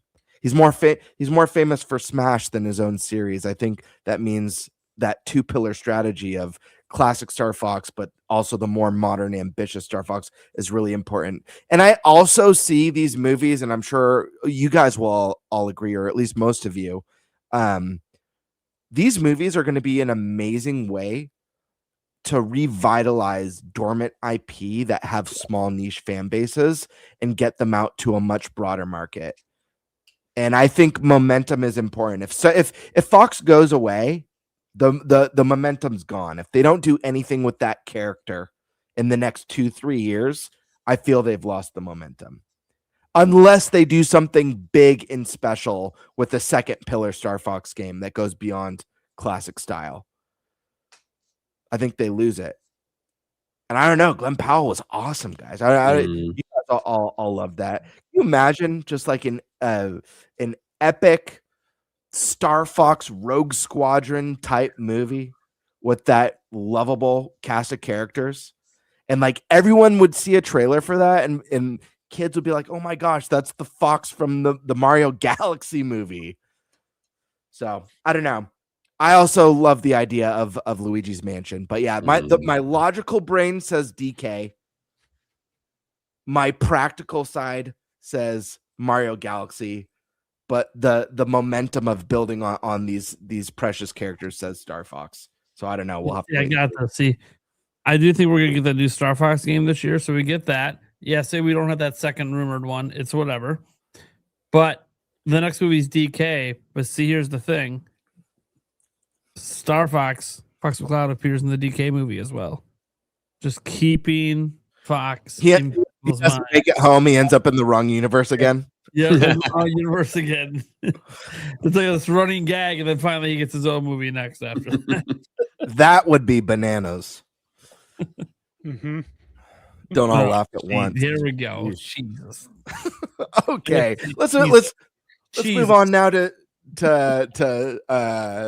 section 2, and that's this rumored Metroid movie. Guys, how crazy is this if true? Oh. What are your guys' thoughts on this? Universal and Sony pitching, bidding. Do you think this is remotely true? I mean, you have to imagine, just for the sake of argument, whether or not Nintendo's interested. Let's leave that part out first. Whether or not they're interested, these first 2 Mario movies are doing over $1 billion, both of them. You bet your ass these companies want to get their hands on as many Nintendo IP as possible. Everyone's going to want the rights to the different characters.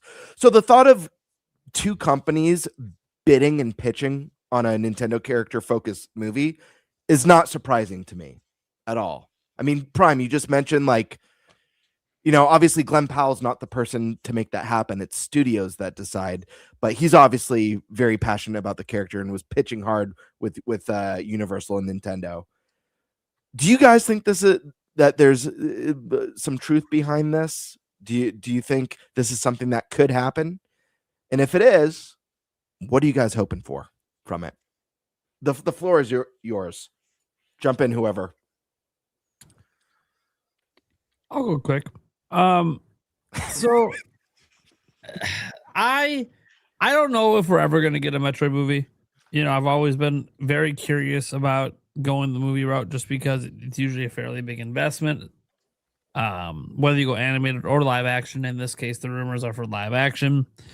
And obviously, Metroid's had a very hard time appealing to a wide audience. So now you got to take a game series that seems to have a limited reach and give it a biggest budget it's ever had and hope that reach is somehow better as a movie.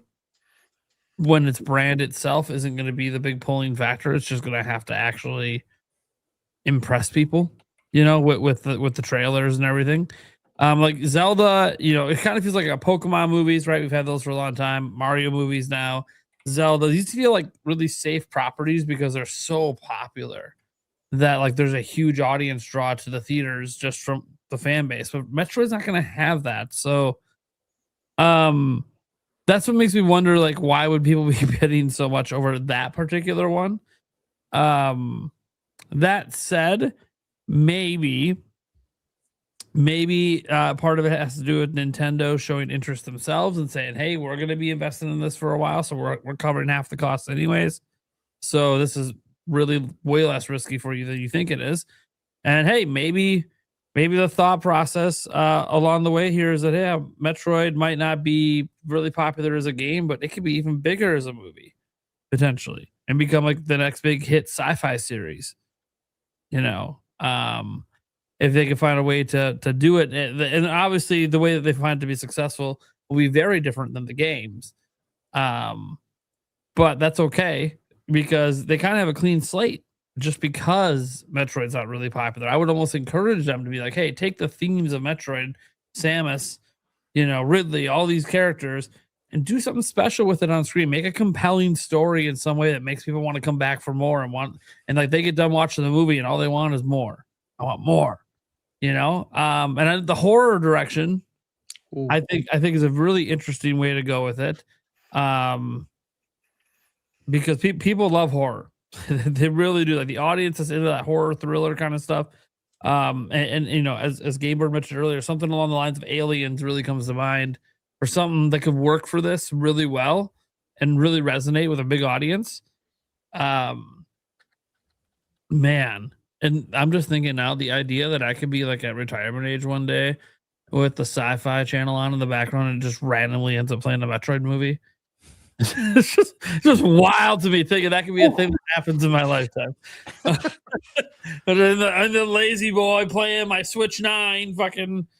Okay, I'll probably be dead long before Switch 9 is here. But anyways, point is, you know, just chilling. It's just a wild future to me to imagine that could happen. So, yeah, I think that could be a potential good mix for. As for which, you know, studio I'd like to go with, look, a lot of my favorite horror games or horror movies are usually by smaller studios as it is. So already we're talking about big name studios, and I'm like, okay, well, I'm not really sure either one of them. Like, I'm not like super confident in Universal, you know, sci-fi movies versus Sony sci-fi movies.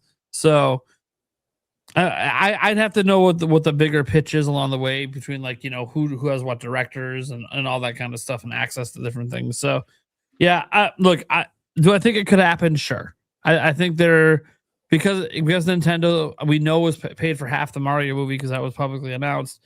They're probably going to make it risk adverse for anyone who partners with them because Nintendo will cover a huge chunk of the cost.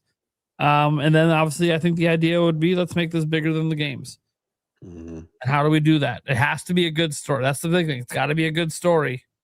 That's the thing that can make it bigger than the games. So we'll see what happens. But I do think there's a possibility this could be true.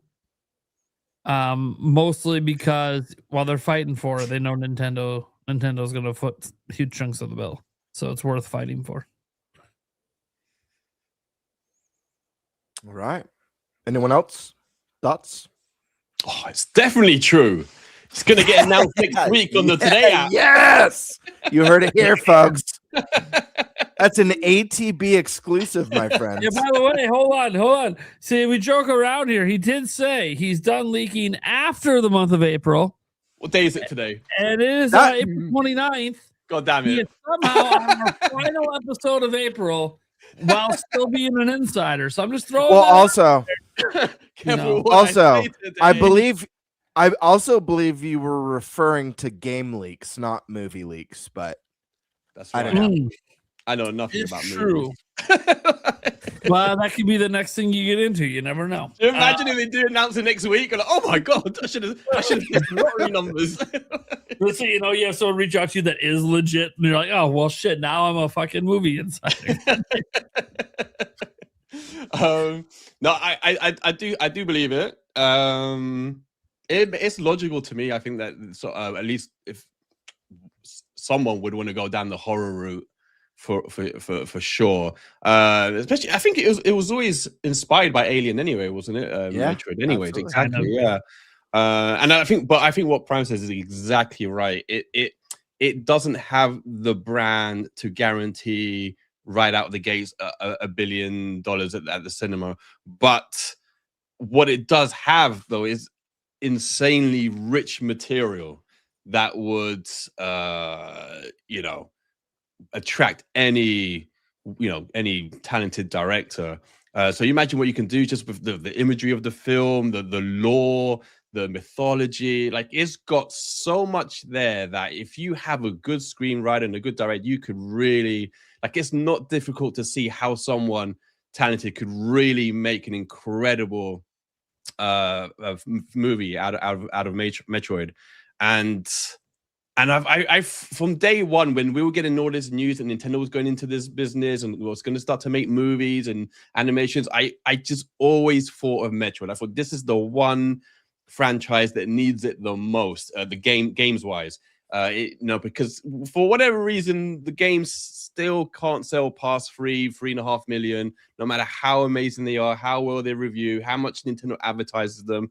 And I don't know if a billion grossing movie will do that, but I don't know, it might, and at least if anything, it'll really get a lot of eyes to it. And even if it doesn't happen in the cinema, we forget, we're always talking about cinema, but I assume at some point Nintendo's going to start releasing films on Netflix and that way as well. So, but I would love Metroid. And when they say horror, I don't think it's going to be R-rated gore fest, but let's go, baby. I would love it too, but something like Blade Runner or something. I don't know. You something see that R-rated thing, you're like, oh shit, dude, we're gonna see some sick ass shit in this film. Let's go. I'd love it. Ridley's gonna be fucking blowing guts out the back. I would love that, but they could go like mature sci-fi. I've already got a pitch for it, but I'm gonna save mine for last. I've already got a pitch. I already know how it works, but you guys are onto something. Let's go now to Tabby. Do you think there's a sliver of truth behind this? Do you think this is something that might happen? And if it did, what would you want from it? Oh, you're muted. Or you're messing with us. I do that. I'm messing with you. That's what it was. We'll go for that. I think it could happen. Okay. It's a possibility. I don't think it's going to boost Metroid itself as well as it could. Sure. Also, Attack the Backlog kind of hit one of the points I was going to make with the rating. As a parent, obviously I'm not going to let my kid go watch Aliens right out the door until she's can handle that kind of thing. So how would you do that with Metroid with all the possible gore that could be there with the alien fighting and the going after Ridley, or if they even bring Ridley in, since the last game didn't have Ridley?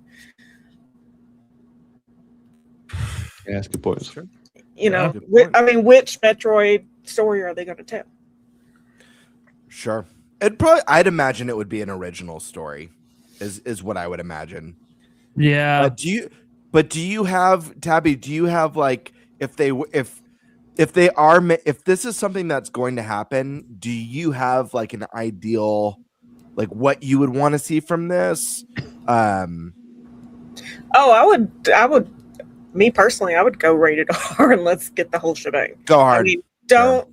I mean, granted, it's Nintendo. It's more family friendly because of Nintendo. But if you're gonna go for it, go for it. I mean, what's the point in holding back when you have an opportunity here to do something a little different? Yeah. Yep. Bring in the face Bring in huggers and the chest bursters. The sucking hat, brain sucker out, and all of it. Just go for it. Stash Man, what are we thinking about this? It's a fun one. Yeah, I honestly do think this will happen. There we go. Finally, someone with the confidence. Look, man, appreciate that.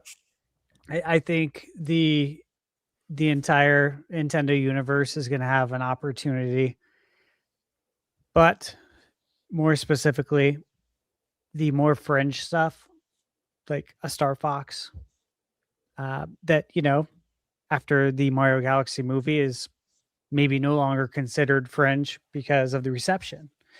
But I think even some of the fringe stuff like that and Metroid, a Luigi's Mansion, which it's a Mario movie, but it's a spinoff. All of that stuff. Yeah, that's all on the table. And what's going on with the Alien IP? What's it done? What's it generating these days? Is there an opportunity to tap into that a little bit, considering that was your original inspiration? One thing that Captain Bacon said in chat, and I hadn't replied yet because honestly, I had the same exact idea. And, we have to remember what Samus is. Bounty hunter. Give me some Mandalorian with Samus. Like, honestly, I think that would be highly appealing. I watched The Mandalorian. I really, really enjoyed it. And, there were some parts, without going into spoilers, but there were some parts where it tapped into like the Star Wars lore. But overall, I feel like The Mandalorian probably could have existed on its own without all of the Star Wars lore, because it's that interesting, with a bounty hunter and obviously out in space. Like, I don't think you needed all of that, which to that point is why I think Metroid with Samus could be really successful. And I think that would hit home with a lot of people. I think women would eat it up. A female bounty hunter, they'd be all over that. I honestly believe that. Guys are already in. I mean, for all of us who grew up with Metroid, I mean, we thought that was a dude until the end of the game anyways. We're all bought in. We love Samus, right? But I think this is it's a golden opportunity. And if you're ever going to try and propel Samus to new heights, this is how you do it. And not only that, but you have the buy-in from the fans already. Because fans are like, you know what? Nintendo keeps releasing banger movies. All of them have been good. I don't know a lot about Samus, right? I don't know a lot about Metroid. But I'm willing to go see this because I enjoyed the other movies. And you know what? I should learn about this, right? Because I've heard a lot of people. I've heard the old heads talk about Metroid and how good it is. Maybe I should get into it some more. I think you have a lot of people who go see it based on that too. But all in all, I think it could stand on its own. I really do. And the fact that you mentioned Universal and Sony bidding against it, it's so funny. Just going back to the history with Universal suing Nintendo back in the day, and and Sony and Nintendo were, the whole story with the PlayStation and how it came to be. And it's those two companies, apparently, right? Which could see it happening, but bidding on making a movie for Nintendo. How funny is that? Hilarious. I How love things it. have changed over the years, right? It's great to see that. I love seeing them all get along in that way. I think it's nice to see the maturity there. Yeah. What was the other part of the question, Bird? Was there another part? So it was a two-parter. It was do we think it's a possibility or happening? And then what would we like to see? Whether it's what kind of Metroid movie or who we'd want to make it or Oh, you know what I was gonna say. I know what I was gonna say. You already have your star. Bree has been saying it for years on social media. If you ever make a Metroid movie, cast me as Samus. Brie Larson has been saying it for years, and I don't think there's any issue whatsoever with her playing, obviously, in the Mario movie, and Nintendo saying, yeah, you know what? You have the passion and love for Nintendo. Like, you can't teach that. You can't teach that to an actor or an actress. She legitimately loves it, and I think would fit that role actually very well. So you already have your star right there. I wouldn't be surprised if talks have already happened. I really would not. Yep. Mark that down when it happens. All right, Eric, what are your thoughts on this one? Do you think there's truth behind this? Do you think it's possible? And what would you like to see, if so? I think it's something's going to happen, but this just brings up, questions more for me than, answers. It's more of a, do we think it's going to be a movie or do we think it's going to be a series? Because I can see, a series being, a better thing for Metroid than a movie. The next question then would also be, is it going to be animated or live action? Surprisingly, I've just did kind of some little bit of reading here and there on this beforehand, and I'm seeing a lot of people saying they'd rather have it animated, which I'm actually kind of surprised on. That's very surprising because to me, of all the IP that people initially were speculating, oh man, what could we get now that we're getting Mario? And Metroid was always the one where I'm like, this should be live action. Like this one would just, it's perfect for it. But go ahead, Eric. Yeah, I was seeing people saying it'd be limited by live action. I'm like, that's an interesting take. But wild. Yeah, no. I mean, I have a feeling something's going to happen. I honestly don't know what's going to happen. But to me, honestly, like I said, I feel like a series would actually be better for Metroid than a movie. I don't know why. I just feel that way. Okay. All right, some good stuff there. I for one, I kind of touched on the first part, just my thoughts of once you're pumping out 2 movies that are doing $1 billion+ in the box office, it makes total sense that companies are going to be fighting for rights to do movies of your iconic characters. And it's not even going to fully matter that it's not Mario. It's just even the potential to get rights to a character that's going to do, half a billion plus. Metroid makes a lot of sense to me. And again, I've always visualized this as the best candidate for a live action of all the IP, even more than Zelda, my favorite franchise.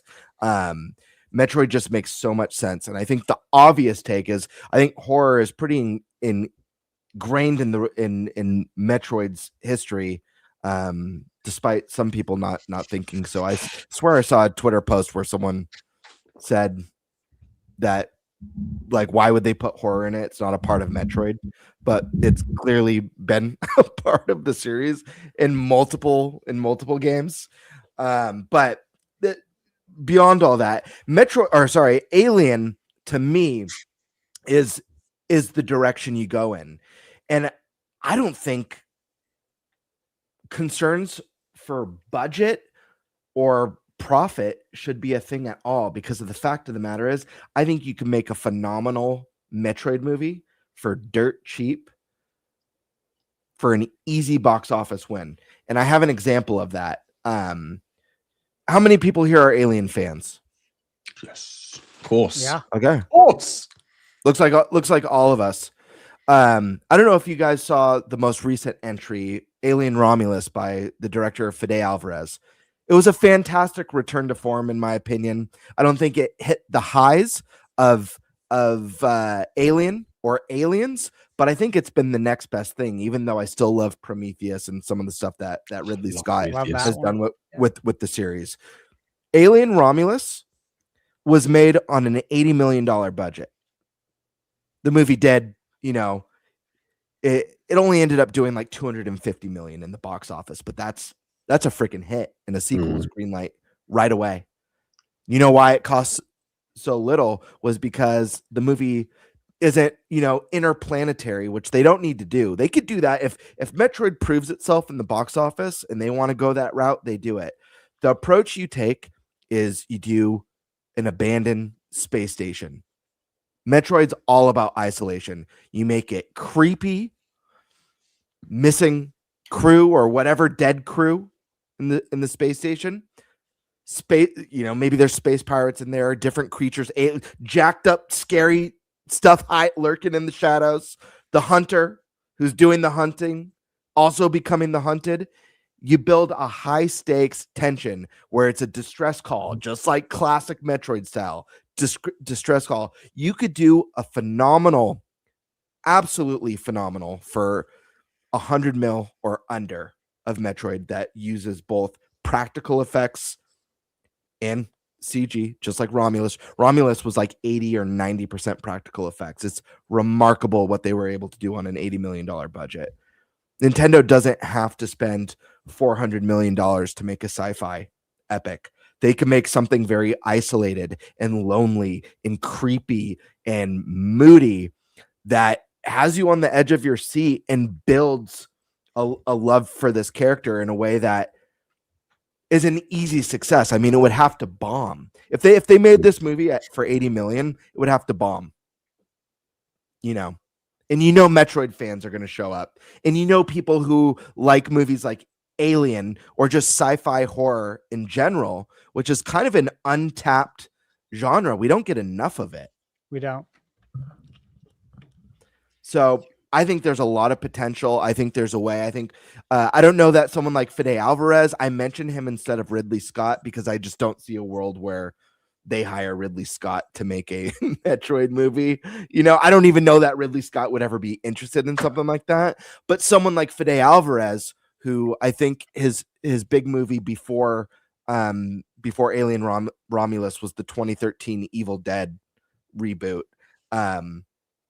He strikes me as the type of guy who would be like, yeah, I accept the challenge. I'm down for this. And I think he'd honor, because he really, despite what you think of Romulus, I thoroughly enjoyed it. There's a couple things about it that I didn't like, but I think it was a phenomenal return to form, and I can't wait to see what they do with the next one. But that's what I would like to see. And I think they could nail it with the right person in the director chair. I was just going to say, I was also thinking of, I don't know if anyone here seen The Creator by Gareth Edwards, right, who did Rogue One. That was made for like less than half an MCU budget. I think it was also 80 million as well. Yeah, there you go. And that film visually looks insane, like unbelievable. It's like super high, like high res, like big scope, like crazy effects, and literally a fraction of an MCU. And he's a good director. He could do a good job, I think, on a low budget. Also, that'd be interesting. The cool thing about doing movies like these, and I think this translated into Alien Romulus. The cool thing about doing movies on a more constrained budget is how it forces these teams to really think creatively, and oftentimes they create way more impressive films. Yeah, that like wow you. Some of the practical effects that are created just from not having enough money to do what you're visualizing on the storyboard is wild. Sandworm. You know, sandworm. Every time I think of that. I love it. But yeah.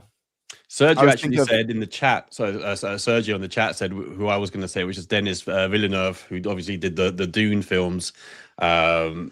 He'd be incredible, but probably expensive, but he'd be incredible.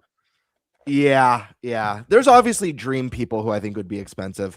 I also love the idea. My favorite horror movie of all time. I don't know if you guys here have seen it. I feel like Stash has probably seen this one for sure. My favorite horror movie of all time is The Thing with Kurt Russell by John Carpenter. Yeah. The thought of doing something with some like Thing style elements, you have, some sort of a parasite that's like fusing with different crew and you just don't know who is who. And that horror of like who to trust, even with Samus, and that could kind of like go into some like fusion elements where Samus has a doppelganger. Essentially, We're talking about Metroid Fusion. Metroid Fusion. Yep. Okay. Just watch if this movie exists. They go the opposite direction. We're talking about low budget. They're like, no, we're going high budget on everything. Then we hired Stephen King to come in as the lead writer. Yes. Yes. All fucking Stephen King. Hell yes. It's like a $500 million movie. We're like, what the fuck is happening right now with this Metroid movie? Is this going to be a new Waterworld situation? Let's go. I love that movie. I do feel, last thing I want to say on this, I don't know how you guys feel. I feel like this movie, it's not going to be an R. I don't think Nintendo is going to make an R-rated movie with their character. But I do feel like this movie needs to be PG-13 if it's live action. Personally. I'm nervous about that with Nintendo greenlighting it. Eric, what were you saying? Yeah, what I was kind of thinking is kind of like a real suspense movie if they do one, like kind of like Disturbia type of that, where it's suspenseful. You just don't know what the hell's going to happen next, and it's just you're on the edge of your seat, just kind of like, oh god, oh god, oh god. Not necessarily the horror, where you get blood and guts and everything like that, but just a high suspense. What is, you just build tension and build tension and build tension. And yeah, I think that could do well. Hey, wasn't Shia LaBeouf in that? Yes. Disturbia. Yeah. Well, we keep bringing him up every week. Yeah, right. I know. Every week we talk about him. Can we get him on the podcast? We should get Shia on here. I mean, he used to be in a lot of good stuff at one point in his life, I mean, he did applaud himself, so. And then some stuff that wasn't so good. Yeah. All right, kind of transformed himself, huh? Really? Oh, he can't. When I first moved back to Los Angeles, I needed a job really bad, and so I got a temporary retail job at Best Buy for like 6 months. He came into my Best Buy. He bought I feel like he bought like a couple video game controllers, but where I was living, it was very close to all the studios, so like celebrities would come in like all the time. He was not having a very good day, and it was not a very pleasant interaction, but for some reason like I thought it was so cool, like how rude he was to me. I was like, dude, what a friggin' rock star. Like at the time I was like, so many of them are very nice or standoffish. He was very rude, but in a way that I was like, dude, this guy's so badass. Yeah. I just remember thinking that was so cool. You see how rude he was to me? That was so badass. Remember that interaction forever, that's for sure. Oh man, that's right. Something's happening. Just please be real. Yeah, right. That's really all I have. Just please be real. Don't be playing with my heart too much. Yeah, it'll happen. Yeah, It'll happen. I love it. All right, that's my topic, guys. All right, it's time to get into topic numeral thrice, whatever. Stash, what are we talking about? Threes. This is topic 4. Okay. You trying to do topic for? Whatever topic you're doing, we're doing now.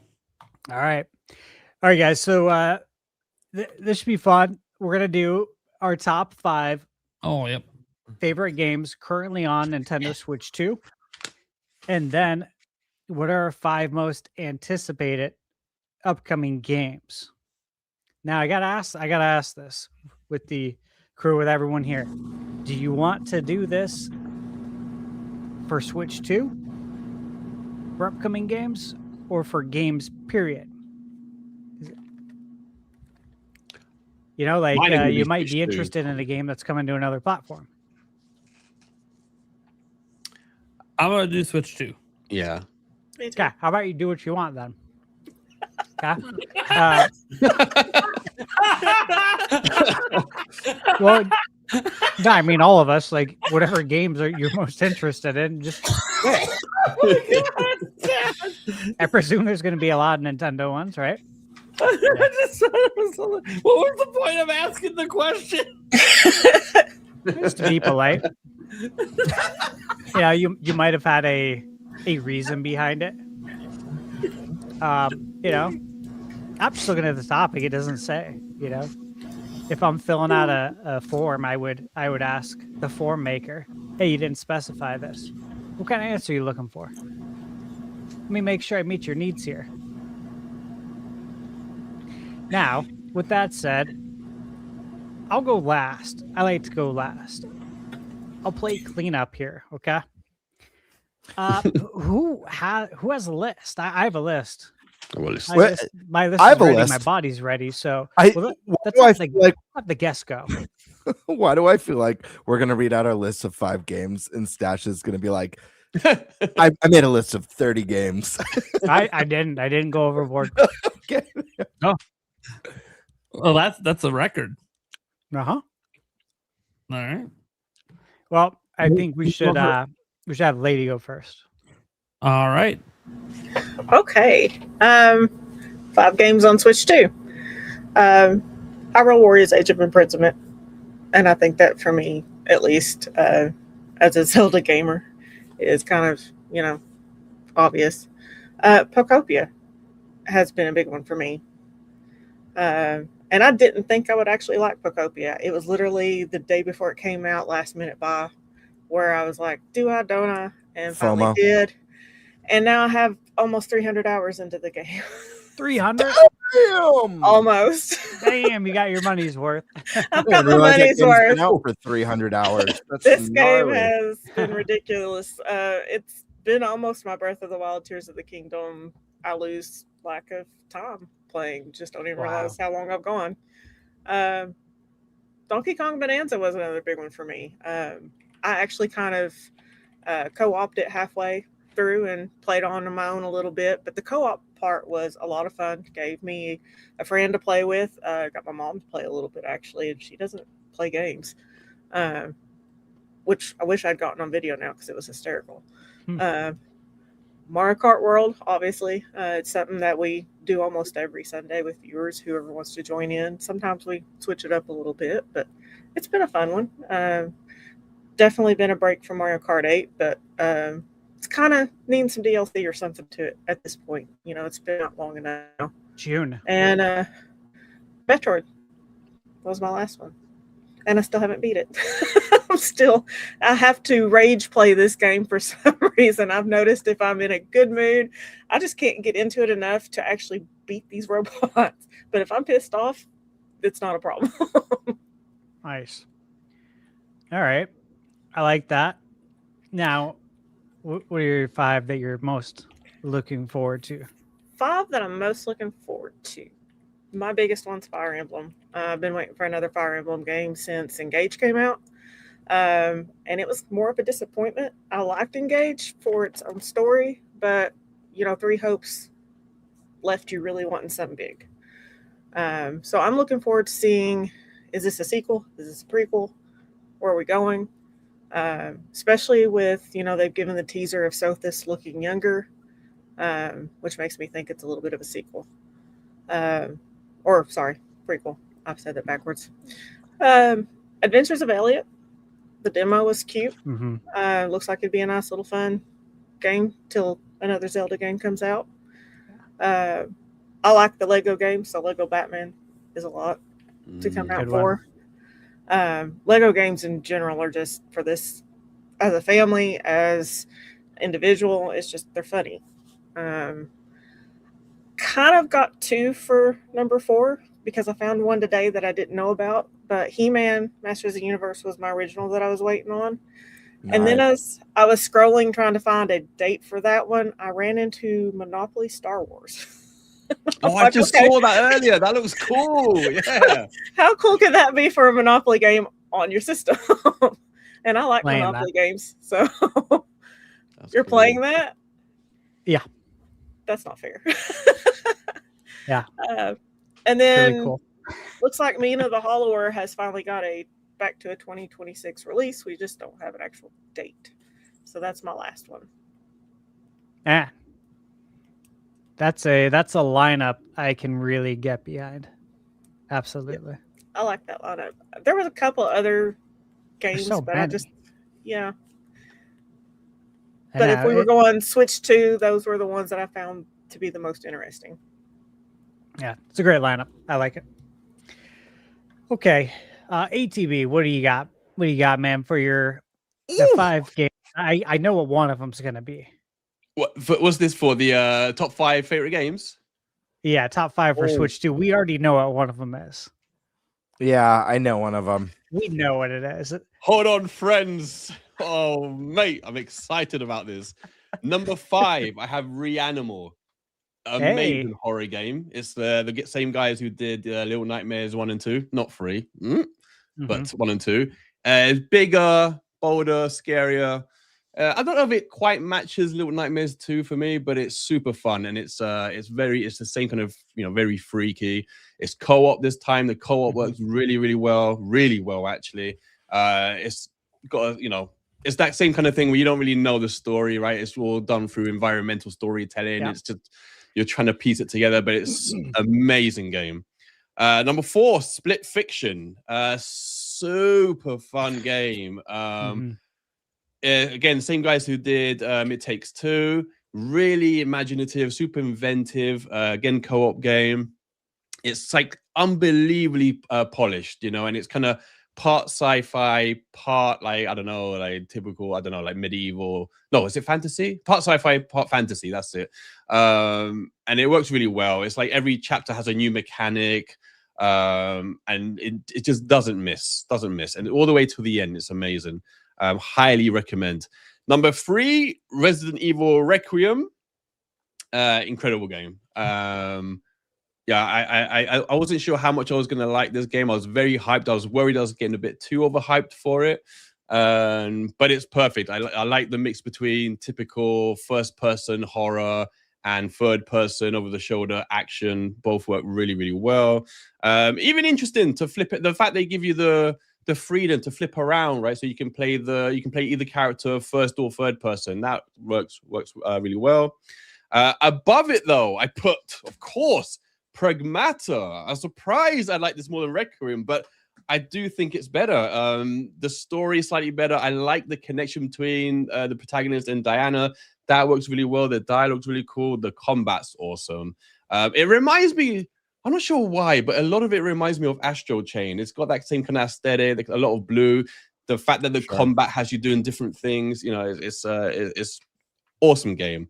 And number 1, the best game on the Switch 2, Chronos. Of course, I've played it 6 times. It's super scary. It's so satisfying. It's got the best story I've come across in a long time. The music's incredible. Lots of replay value, multiple endings, disgusting creatures, an amazing challenge, even though some people found it very hard. So they added a new easier mode for those who just want to enjoy the story. But I tell everyone, buy this game. It's just the most incredible experience I've had in a long time. So that's my top 5. Hell yeah. That's really good. Yeah, that would have been my pick for you for what your number one is. Yeah, Of course, we know that. Funny fact, I met the developers in Spain for a little like award show, and they gave me this as a surprise. I fanboyed out like crazy. I was like, oh my god, they signed my Switch. I was like, oh my god, so excited. Yeah, that's so cool, dude. I saw that. Oh, love them. I forgot we had to do top 5 most wanted, so I'm We'll gonna circle back. do them off the top of my head. Okay. But right off the bat, Alien Isolation 2. Of course, I love horror. The first one, apart from being one of my favorite games, probably is the scariest game I've ever played, and it feels like you're in the movie when you play Alien Isolation, and it's the best compliment I can give it. Astral Chain 2, because I believe it's coming, and so I that was probably my favorite game on the original Switch. I know Nintendo owns the IP. They have a patent on the combat, so it's clearly in good hands. It's going to come, I think. Indiana Jones is a game I didn't play when it first came out, so I'm very excited to try that. Oh, I can't wait! I'm super excited. I love it. The best Zelda game of all time, Twilight Princess, because I believe it's going to come. So that's in on my list. what form? It's gonna come to NSO. It's coming. And I don't know. I can't think. And a fifth one, I can't really. Oh, okay. Splatoon 4, not Raiders, but Splatoon 4. I mean, I'm excited for Raiders, but especially because I love Salmon Run. But I really like. I really want the next installment in Splatoon, and I love Splatoon 3 so much. I played the hell out of that game. So yes. Let me ask you this. Oh, I just want to see if you agree with me, because I'm pretty sure this is going to be the full title, but Astral Chain, it's probably going to be Astral Chain 2 Off the Chains, right? Oh yes. I mean, you really can't not do that, right? Drop that beat. Oh, that'd be amazing. Yeah, I think that would really sell, honestly. Weakest link. Yeah. I love that, Stash. I also like if they take a little bit more of an 80s approach. Astral Chain 2, Unchained Fury. Ooh, yeah. Yeah. It's got a little 80s vibe to it. I like that, dude. Yes. You could have like a Weakest Link DLC, probably. Yeah. Yes. Oh man, that's good. Okay. Great list. Gamebird, what do you got? Okay. Let's see. I made a list. This was very difficult for me. I got to be honest.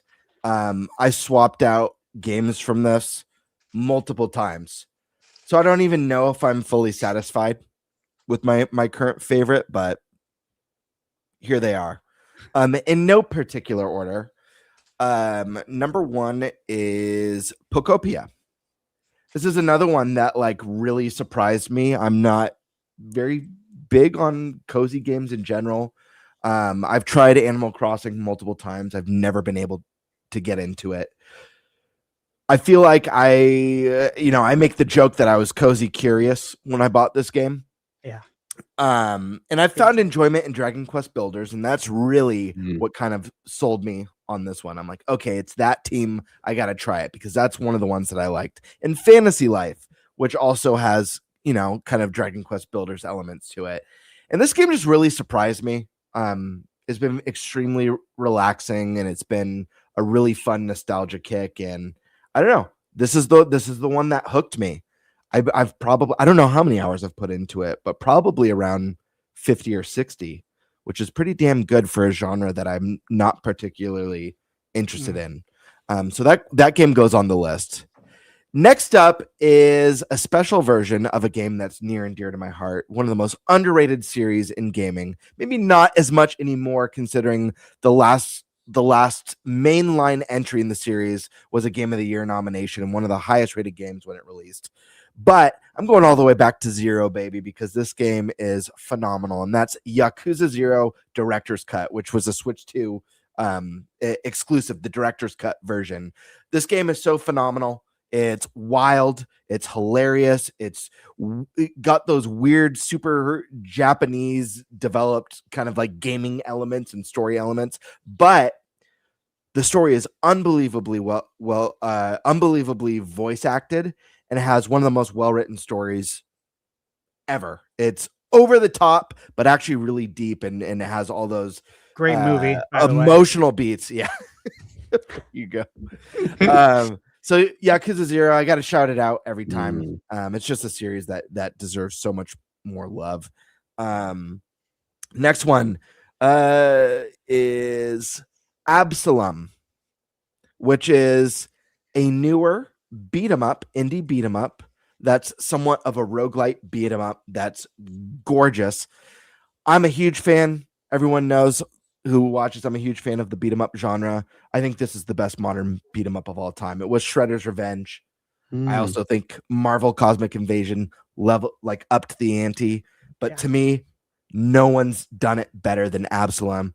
The game kicks such major ass. If you guys like beat 'em ups at all, please give this one a try. I don't even like roguelites very much. There's a very select few number of roguelites, but this game just does it so well. So please try it with branching paths, secret pathways that lead to different bosses, and so cool. Well, you got to tell everyone too, wait, because the Switch 2 there's a Switch 2 version, which is what I've been waiting for. Yeah. Yep. I can't wait to play this, by the way. I just want to say that's the highest praise you can give it, because Streets of Rage 4, Shredder's Revenge, Cosmic Invasion, amazing beat 'em ups. I grew up on it. I'm sure a lot of you did. So to say that, it just gets me more excited to play it. Yeah, and like these other ones that you list off, I adore all those games. And not only do I adore those games, but they're also IP that like I already have history with and love. So for Absalom to like really up the ante for me and be a brand new thing just speaks volumes to like at least what I think of this game. Next up is Donkey Kong Bonanza. We didn't get Mario, but we got DK. I adore this game. I think the finale of it is something very truly special. But yeah, I think music, not much to say. I mean, I think most people here have played Bonanza. I think it's one of the best Switch 2 games out there, if not the best Switch 2 game, honestly, at this point still. And then my last pick, it's another game that's very near and dear to my heart. It's a game I complained about last year not being nominated for not being nominated for Game of the Year, even though it was like the second or third highest reviewed game of the year. And that's Trails in the Sky First Chapter. I love my JRPGs, and this one is one of excellence. A wonderful remake of the original. So I think those are my 5 favorite. But again, this was a very difficult list to make. I could easily swap out Pocopia with another game, or swap out Bonanza with another game, or swap out Trails with another game. These are just the 5 that kind of I've settled on for the show. Okay. Next list was even harder. Yeah. It was even harder. And so I made a rule. I eliminated rumors, really. But am I allowed? I had to step away. Am I allowed to say a game that's not confirmed for Switch 2? That's that's on another platform. I think but if you believe in your heart that it's coming to Switch 2. I believe in my heart that it's coming to Switch 2. Yeah. Okay. I believe in my heart. And I think you will too. I probably will. Yeah. If it does come to Switch 2, it'll be just another Game Bird dream come true. It'll just make another one of my dreams. But let's start off with the obvious one. Fire Emblem, guys. I've announced Nintendo software coming this year. There's nothing that has me more excited than Fire Emblem. This game is going to kick ass. I love RPGs. I love strategy games. I love killer stories and great character writing. This game's going to have it all. I cannot wait. 3 Houses. I think there's a very easy argument for that game being a top 3 Switch game of all time. Three Houses is unbelievable with 3 full campaigns in one package, not Pokemon style with two versions. It's 3 full campaigns with in one cart. Absolutely epic. Second one, surprised this hasn't been mentioned yet, because I think this game looks phenomenal, and we just recently got a new trailer for it that made me so happy I drafted it, because I think it looks even better than it looked the first time. And that, my friends, is Orbitals. Oh, ATB, you mentioned It Takes Two. This game is, I think there's former devs from that worked on It Takes Two that are working on this game. The team that's animating all the cinematics worked on Attack on Titan, which is a really popular show. But this last 4-minute gameplay trailer we got with some of the team really was an exciting thing to see. And then I even watched a hands-on preview experience for, that GameSpot did. They got to spend like an hour in the game, and they left wanting more. The game just looks rad. Listen, that formula that's been created, I forget the first one with the 2 brothers in jail. That was like the first game that did it. I know the name of it. Yes, thank you. Then It Takes Two, and now Split Fiction. Guys, it's a proven formula. I'm surprised Orbitals is the first company to follow in those footsteps, but man, it looks good. I cannot wait to get my hands on it. And I got a family too, so this is going to be one that I know is going to be really fun to play with the wife or the kids. All right, let's say okay, I did the first 2. Number 3, Adventures of Elliot. Guys, it's Square, it's Zelda, it's HD2, or it's Zelda. It's also Final Fantasy Adventure for anyone who's familiar with that from back in the day. So I am unbelievably excited for Adventures of Elliot. I really enjoyed the demo, so that one's up there for me. Next up, Trails in the Sky second chapter. Guys, this game, not only is this game coming to the Switch this year, but it's even better than Trails in the Sky first chapter, which is I think a 91% on Meta and Open Critic. He's got his Chipotle. Love it. Dude, I want Chipotle so bad right now, you fucker. That does sound He's making me so hungry. You fucker. That's so awesome. Is it a burrito or a bowl, though? It's a bowl? Looks like a bowl. It's bowl, and I got the new honey chicken that just came out. Oh. Yeah. Ooh. I know. Is it hot honey chicken? I don't know. I mean, can only hope. So yeah, Trails in the Sky second chapter will probably be my favorite RPG of the year, honestly. It's bigger and better than the first game in almost every single way. And then lastly, I think someone here already knows what it is. This isn't one that's confirmed, but based on the current track record, I have no doubts that this game will make its way to a Nintendo platform. And if it does, this will be a childhood dream come true. Folks, I'm talking about Onimusha. This was one of my favorite series growing up. It was one of the first Onimusha was one of my first PS2 games, and I fell in love. I've played through Onimusha. Granted, once you understood how to get through that game, you could finish it in like 2.5 hours. It was kind of like Metal Gear Solid 1, where once you know how to do it, you can just fly through it. But I've played through that game, man, at least probably 15 to 20 times. No joke. I love that series so much.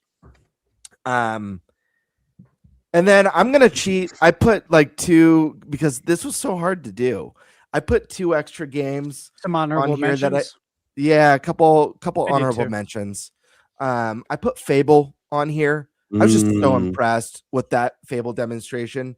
And here's the thing. The game looked wonderful. The writing looked great. If they can deliver on that promise of a world that truly reacts to the choices and the way you play, it looks like they're trying to do it in a way that goes beyond what we've seen in the past. If they could really deliver on that, I think this is going to be a game that's very, very special.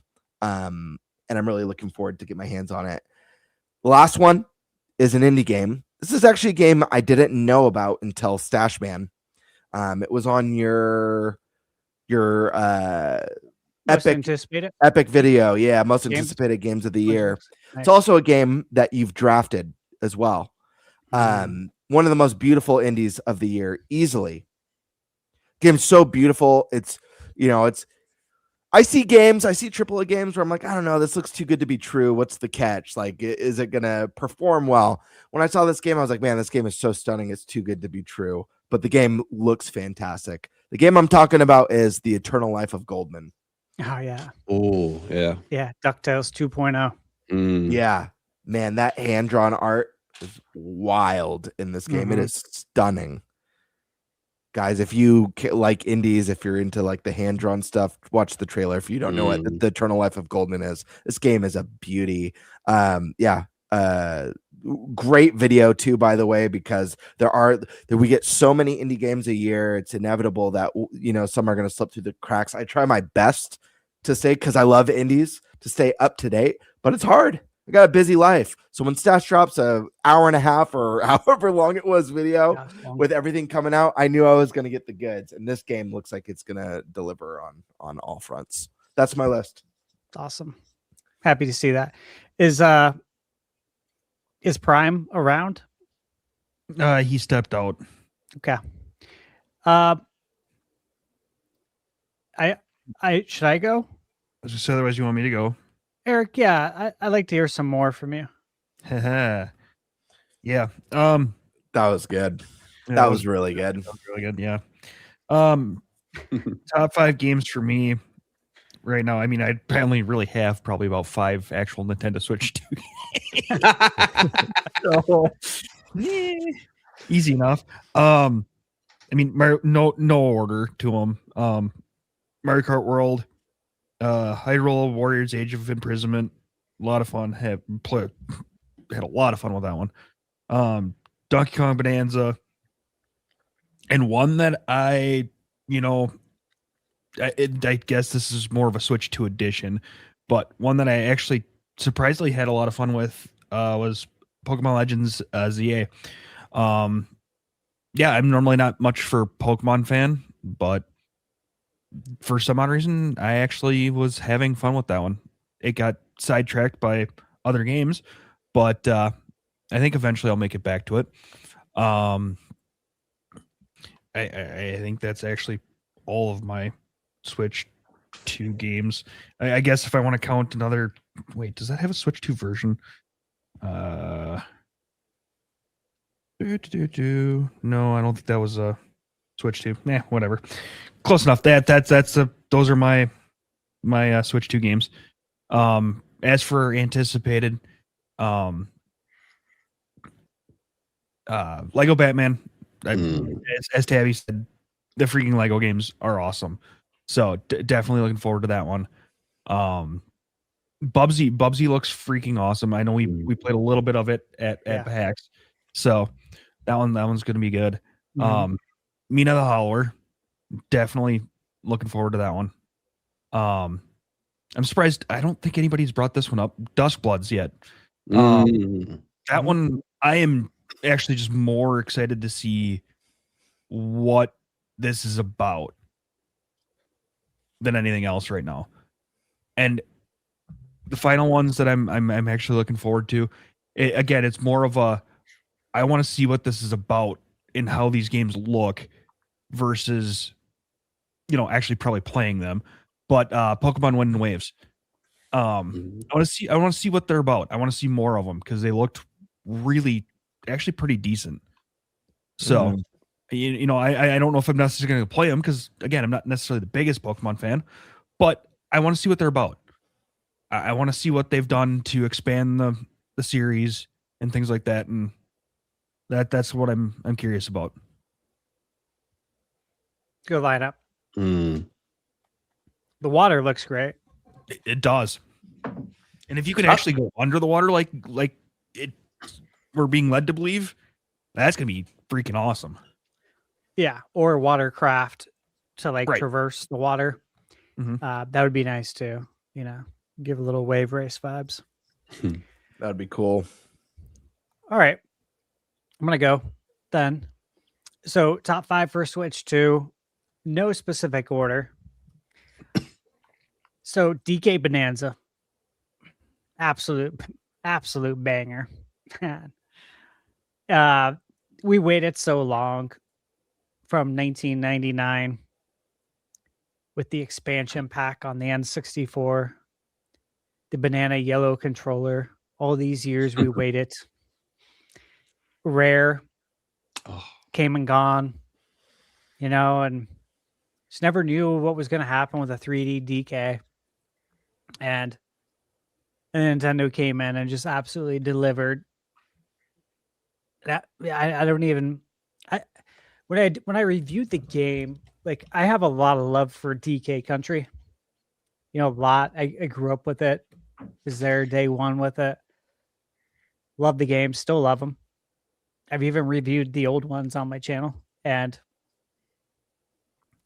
I think it passes that for me. I really do, which is saying a lot. And if it doesn't pass it, it's on the same level, which is, it's on the mountaintop for me. Absolutely love it. I'm going to go with Mario Kart World. Anytime I play it, it's an amazing time. I have a blast. I know it's going to get DLC. Again, I would believe that we hear something in June. Be 1 year. It sounds like a great time, and it's a great way to set people's expectations for when they can expect updates for Mario Kart World. So I think we're going to get more. Obviously, the game we have right now is not the final game, and shouldn't take a rocket scientist to know that. Now, the next 3 are going to be a little bit different.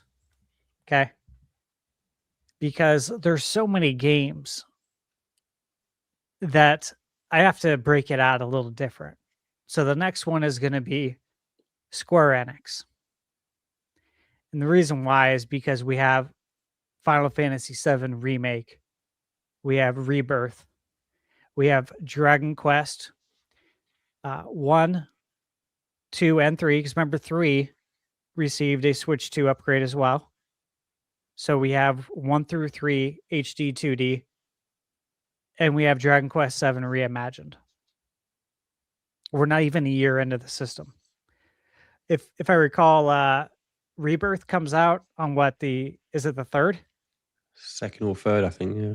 Yeah. So we're going to have Remake and Rebirth before 1 year on Nintendo Switch 2. Absolutely insane. And we're going to have essentially 4 Dragon Quest games already. I mean, Dragon Quest 1, 2, 3, and 7. Oh, not to mention, right before the podcast, Dragon Quest 11S was rated for Switch 2. I don't know if you guys saw that, but there you go. I'm sure that's going to be coming soon if it's rated. I'm sure it'll be at the next Direct. So that's absolutely insane. And that is my favorite Dragon Quest game. I absolutely love that game. I platinumed it. I spent a lot of hours on it, and I enjoyed like literally every second of it. So to have that on Switch 2, the Switch 2 version is very exciting. So that's the Square Enix support. The next is the Capcom support, of course. Resident Evil 7 through 9, Pragmata, Street Fighter 6, Monster Hunter Stories 3, and obviously more to come. And Kinetsugami. I didn't play it, but that's another one. And then this one, look, this doesn't get talked about enough, okay? And it's the Switch 2 editions. And I think that possibly people may not know all of the Switch 2 editions that are out there. The eShop doesn't doesn't fully capture it, as it says. It doesn't actually come close to fully capturing it. It's bullshit. So don't think that's fact. But the amount of games that have Switch 2 editions or free Switch 2 editions or paid ones, it's insane. I mean, I'm looking at this list, right? And I think I'm probably looking at least 100 games. I think a lot of people think that there's probably 20 or 30. And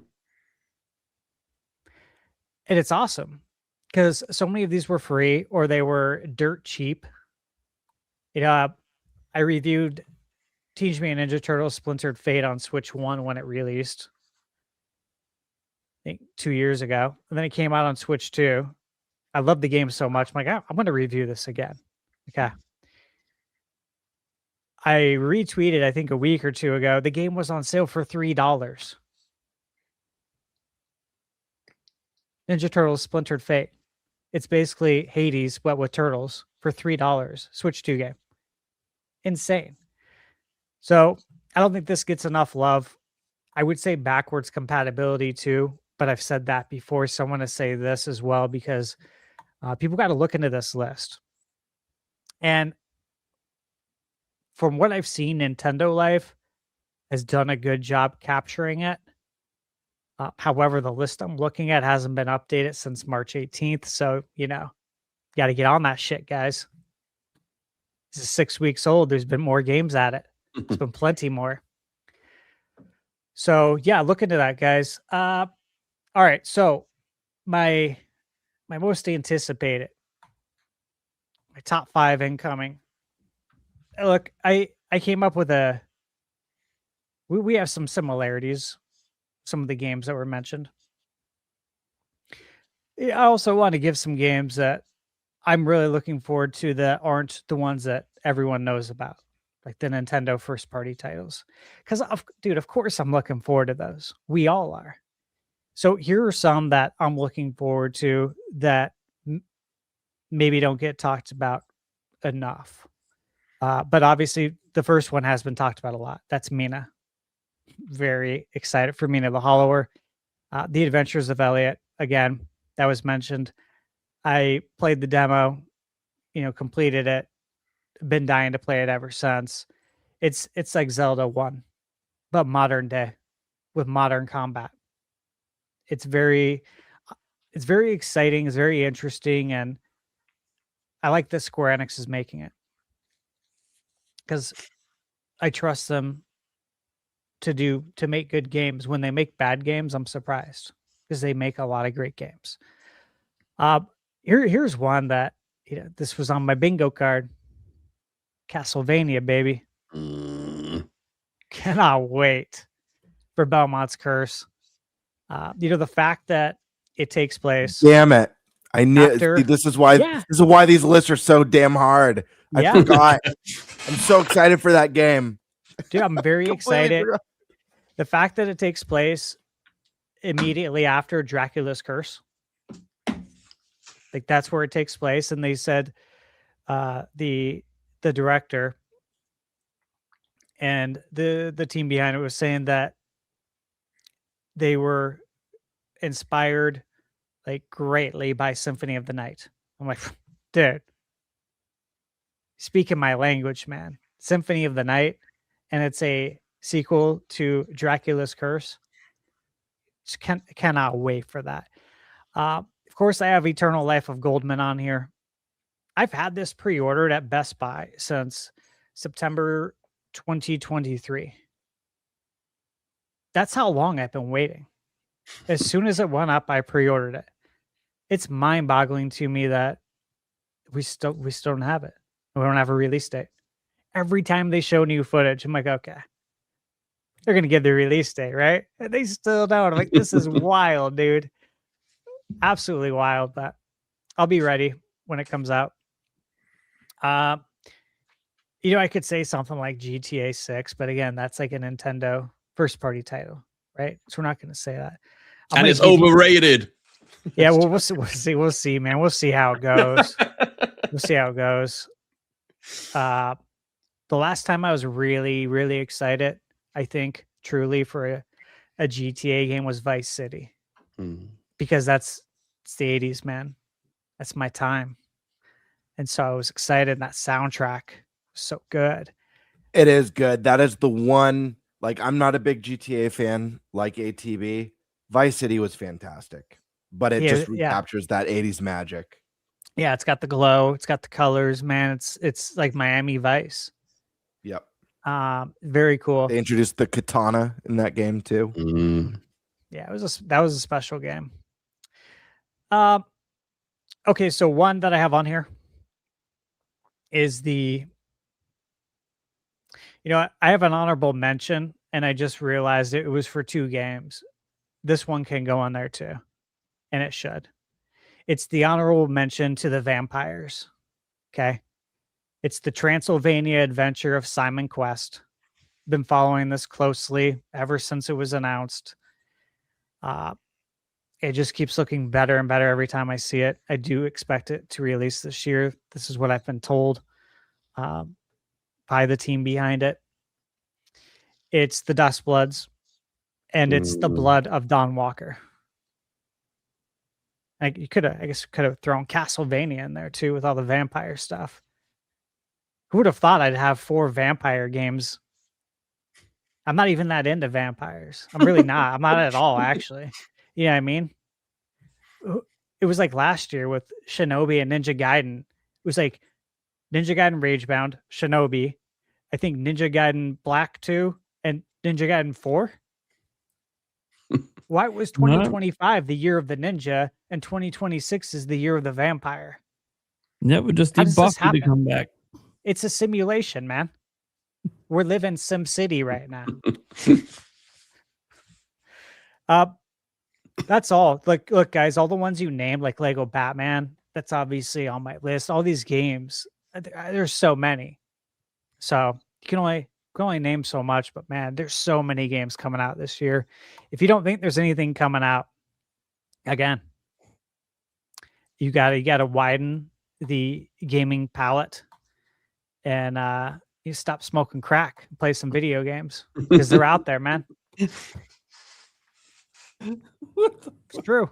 A lot of drug addicts out there. A lot, man. Put them down. Put the drugs down and pick up the controller. I'm surprised no one mentioned 007 or Assassin's Creed Black Flag. I thought about Black Flag. Well, Prime hasn't gone yet, so that water's like, it's on my mind. Yeah, I cannot wait to see that. Stash, I know this isn't, I feel like this isn't necessarily your kind of game, but I'm curious if you ever booted it up before. As a fellow water lover, as someone who will measure graphics by their water, by games water, did you ever boot up Sea of Thieves? Have you ever? I recommend so when you boot up that game, you're on a ship and you're kind of going through, it does title credits, and you're going through this stunning ocean that's unbelievable, and then there's like a storm. Anyways, it's like a 5-minute scene of just like it's coasting you through, kind of like narrating the world and stuff like that. I recommend just doing that 5-minute intro just to experience the water, because I don't know what they did at Rare in the water in that game, but it is stunning. Is it in-game graphics? Yes. Or is it CGI intro? No, it's in-game. So this is how it looks throughout the whole game? Like, this is what I get if I play the game, kind of thing? Yeah. Obviously, like, yes, when you're out at like sea, because you're seeing like the waves like crashing against rocks and the boats, and like there's like a texture to it that's just so beautiful. Okay. Hard to describe. Yeah, I want to see that. At least that's how I remember it. It's been a while. I just remember being like, holy shit, this water is insane. People in chat, anyone who's played, vouch for me on this. It's been a while. Yeah, H-Mon said Sea of Thieves had the best water around. I think he said for a while. So okay. H-Mon's trying to say that it's already been topped. which now I Okay. want to know what Hmon's talking about here. Yeah, because I legit was floored by it. I was like, I can't believe how incredible this looks. Yeah. Rare Did you something drown? Did you special there. drown by it? Yeah. You hit the seafloor? Oh my Absolutely. All right. That's it. Prime, I can't wait. I can't wait to hear what games you're looking forward to after some of your takes today. That's weird. Oh, come on. What do you mean that's weird? What do my prior takes have to do with this? Because Baden Katos is your top 3 RPG of all time. Which means like I want to know what games you're looking forward to, man, because they're probably not on my radar. So maybe I can add them. I don't know. I'm trying to learn something here, man. You know? Shots fired. I'm excited for Green of Time remake. I doubt you are. It's not even in your top 10. Dang. So I want to know what you're actually looking forward to, man. Like I'm genuinely interested. I'm actually glad you're going last now. Brutal. Holy hell. I'm sweating after that one. Oh, by the way, the chicken is honey hot. There we go. Now I'm we know. gonna say this Stash was really, really overthinking what my answers are. So I don't know if he's on something tonight, but let's just get to my top 5. High on life, baby. You know that. Yeah, okay. That's it. All right. 2 available now on the Nintendo Switch. Whoever's in that Chipotle just it's doing something to you. All right, so top 5 Switch 2 games. DK Bonanza. Look, I think it goes without saying. When people ask me, hey, what should I get on Switch 2? I'm thinking about buying it. I always say Bonanza. Gotta get Donkey Kong Bonanza. It is probably the defining game so far for the system. Feels weird saying that because it's a lot of people can argue it feels like a game that could maybe run on Switch 1 and did start as a Switch 1 game. But it's really good. It was a GOTY contender for a reason. So, yeah, Donkey Kong Bonanza. Age of Imprisonment, especially if you're a Zelda fan. But it's my top 5. I'm a Zelda fan. Loved Age of Imprisonment. Loved what it added to the lore and the gameplay. I mean, look, I like warrior games. So, hack and slash away. Resident Evil Requiem. Oh, I love this game, man. And the Switch 2 version is so good. Like, I understand. Yeah, guys, you want the best experience. Get out your PS5, sit in your living room, you turn all the lights off. Yeah, here's a better one for you. Under your covers, laying in bed, holding the screen like this, and then shit goes wild. Oh my god. It's like a whole What if you suffocate? Yeah, it's a whole new experience. Especially if the Switch 2 gets hot. Dude, it gets fans blowing. I know. It gets wild, man. It's a whole different experience. I got in trouble one night because I woke Yuli up. I was so just jumping out of the bed. Oh my god. So just saying, there is something to be said. Hey, this is what it's going for. It's a horror game. It got me a few times because I was able to play it in a situation I couldn't. We saw it at PAX. We saw you get scared. Oh, here we go. Dude, he like literally backdrafted out of the chair. He got so scared. Okay. You remember that bird, right? Mm-hmm. I sure like, dude, yeah, that was crazy. I was like, how that? It was like there was a spring on the chair, like he was Sonic, and he hit a spring and he just went forward, but it was backwards because he was so scared. I'm like, did he really just fall out of his chair because he was so scared? And everyone around was like, yeah, I think so, dude. I don't know. That's what it looked like. I was trying to play the game. Gamebird was recorded from behind. I've got it. I never seen anything like it. I'll never forget that moment.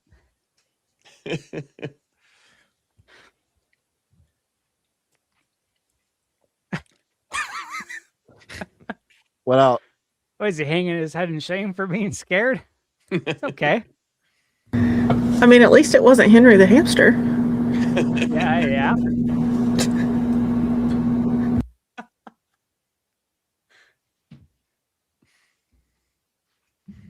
Is he losing it or what?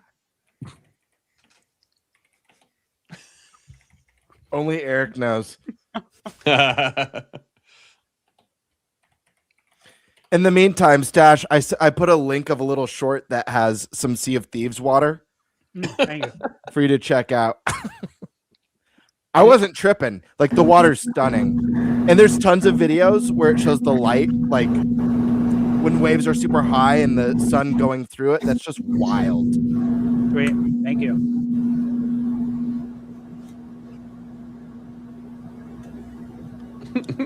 All right.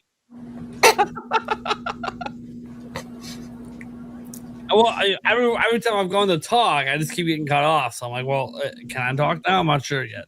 Yeah, you can talk now, of course. You could talk before. I mean, I was on my top 5, and somehow we're like way off base. I don't know what just happened. So Hey, we got excited, man. yeah, I'm sure that's what it was.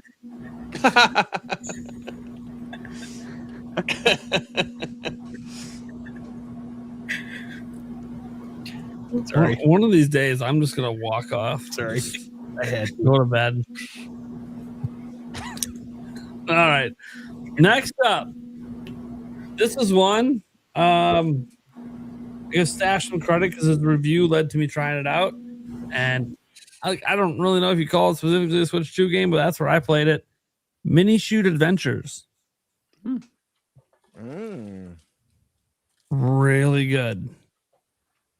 Really, really good, guys. Really good for an indie game that it's a Zelda game, but it's not a Zelda game, but it's a Zelda game. Like, it's like the best way to describe it. It's weird, doesn't make sense until you play it, and you're like, okay, yeah, that's how you define that one. So, and then throwing this one out there because I had a really, really good time with it. Star Wars Outlaws. Good game. Also, hey, for showing the power of Switch 2, ray tracing required to be used. So, man, it was really good. It was really good. So that's my top 5 Switch 2 games for now. Obviously, I go get tomorrow, decide a different game goes on there. It's all about whatever you're feeling when you make your list. Now for the most anticipated games, I stuck with things that are already known and announced because, rumors and leaks are fun and everything, but until it's announced, it doesn't matter. So, Fire Emblem Fortune's Weave. That's my number 1 overall, anyways, most anticipated. I love Fire Emblem. And ever since they showed this game off, I'm like, yep, when am I going to see? Oh, crap. It's going to be like a year till I see more, isn't it? Fuck. I didn't know it was going to be almost that literal, but can we get this thing shown again, please? Sometime soon. That'd be nice. One that anyone can get excited about now. Demo just dropped today. Final Fantasy VII Rebirth. I never finished it on PS5, so hey, it's time to go back through it on Switch 2. I'm sold. The footage looked great. Yeah. I think I'm ready. Next, the Dust Bloods. I just have a lot of faith in the guy who's directing the game. Like, he just doesn't make bad games. and until, I don't know, maybe he's crazy. Maybe this will be the one, but I'm really hoping it's not. So, then we got The Adventures of Elliot. Some of you guys already said. How could I not be excited for that one? Guys, if you're not excited, it's just because you haven't played the demo. Go play it. It's free. And this last one is just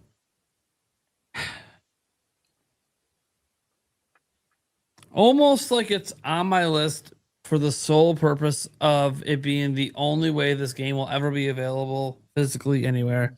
Indiana Jones in the Great Circle. The only true physical of this game that will ever exist is on Switch 2. That is absolutely insane. on a platform that everyone's going key cards all the time. Mm. And every other game from this company is a key card, but for some reason, this one, no. This one, we're going with the full physical. Probably looking for that sales boost because of the license on the IP, I'm sure. But yeah, I am really happy about that one. And look, because I already beat the game, but I did it on Xbox and I did it through Game Pass. So I've never spent any money on this game, and I already love it. So this is going to be me being, hey, thanks for making a great game. I want to buy this physical version on Switch too. Don't know if I'll beat it again, but I had such a good time. I almost feel guilty I didn't give any money to play it besides obviously just Game Pass. So okay, is that my whole list? Yep, that was my whole list. Yep. Nice. And I think that ends this topic, right? On to the last one? Yeah. Yeah. All right. Speaking of Final Fantasy VII Rebirth. What's your Final Fantasy? Just sounded like a good segue. You made him jump back. Yeah. How you doing? I'm trying to stay here, not in the Twilight Zone. My God.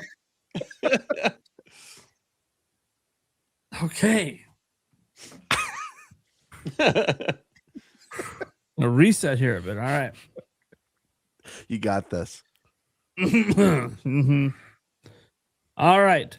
So Rebirth is launching on Switch 2 fairly soon, but Square Enix decided, just like it did with the first game, to give us a demo to play before launch yet again. And the save data from the demo does translate to the final release. Now, this game was a notable announcement for Switch 2 because unlike Remake, Rebirth has only ever existed on PlayStation 5 and PC, with Xbox joining Switch 2 later this year, meaning it is unlikely the game would really run on a PS4. And many have doubts that Switch 2 can really run modern games in a decently playable manner. Rebirth has a lot more open areas compared to Remake, making it more challenging to run. Now, Switch Up did a really interesting comparison video. Probably going to get it playing for you here in a moment. But as we kind of just watch through it, and don't pay attention to like the frame rates, because I know, guys, when we're live streaming, the video playback on for the end user isn't always great. Just focus on like what the imagery of what we're talking about. It says we're going to discuss how we're going to feel about this, how we feel about the game, among other impressive third-party offerings that have been on Switch 2 already, what we think this may or may not mean for the future of the Switch 2 third-party support. So while I get this set up, let's talk about Final Fantasy VII. I'll say something. Stash, thank you. When we were talking about Switch 2 before it was even shown, I declared on this podcast that it would come to Switch 2. And everyone said I was smoking crack. And I just wanted to say that because I like to collect receipts. I was so hoping you were going to go, and I was. That's not the point.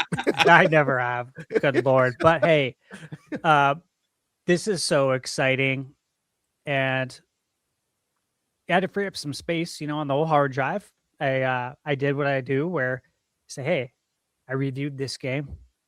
It's time to lead it out to pasture. We delete it, but they're never forgotten because I keep the icon. I don't know if you guys do that, but it's like, if I'm going to delete a game, I don't want to forget about you. I still care about you. I still want to leave a picture up in my house of you, but you're no longer part of the family. You're no longer with me anymore. And that's what you have to do, guys. That's what you have to do in order to download Final Fantasy VII Rebirth, because it's 95 gigs. Okay. Has anyone downloaded this yet? Yeah. ATB, you have? The demo? And you played it on PS5? Oh, sorry. No, I haven't played it on PS5. No, just on Switch 2. I'm excited because, look, I I've said it millions of times. I've dropped 250 hours Mm. on PS5. Absolutely adored the game. I was doing like all the gauntlet challenges. Same. Yeah, that's where you really get into like the crazy hours because they're tough, dude. Like they're making a lot of people pull their hair out. They're that hard. And outside of that, though, like you could, I don't know how long you would say it is. Like, Bird, did you beat this on PS5? No, I didn't. I'm near the. I want to say I'm near the tail end of it. But I plan on picking this one up again. I still want to finish it. I've obviously played through Final Fantasy VII before. It's one of my favorites. Yeah. But I'm at the tail end. I probably have like, I don't know, if I had to guess, maybe like 10 hours of story left. But it's me kind of trying to. This is one of those games where I want 100%. Like I want a completionist. Yeah. I spent a lot of time on the mini games too. I know that was a divisive part of the title, but for me, I absolutely love that, and it took me back to like a different time in gaming. Same too, here. where mini games were so big. But yeah, this game is so special. I'm so excited to see it, and honestly, this coming to Switch 2 is going to be the best thing for the game. Period. I know some of the sales weren't as hot as Remake. Yeah. I think this game's going to do well. I would say it's probably going to have a rebirth on Switch too. It's pretty safe to say, right? Yeah.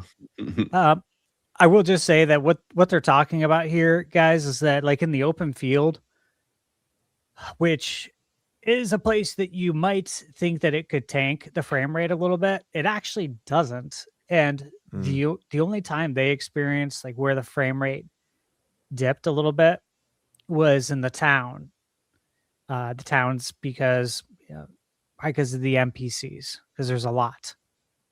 And they mentioned that when it dips, it's usually pretty quick to recover. And obviously this is a demo. So I don't know, like I'm curious as to how this will differ from the full game, like what amount of polish. I'll probably have it in like 2 weeks, I'm guessing, for review. But even then, I won't know until the day one patch. Little FYI on watching, we're on StreamYard watching this footage. It's a little stuttery on my end. I'm not sure how it's coming through for people on YouTube, but I can assure you, if you actually go to the Skill Up video and watch this, it's not choppy like that. Switch up, sorry. Yeah, I agree. If you guys want to actually see the gameplay footage, go to Switch Up's channel and watch it on your best TV. Like, don't watch it on your phone at 360p. I would not advise again to do that, but watch it on your TV. Like anytime I watch gameplay, I'm always trying to put that baby in 4K 60. It's available, of course. Get the best idea of how it's going to look, even though you still have the YouTube degradation that you get.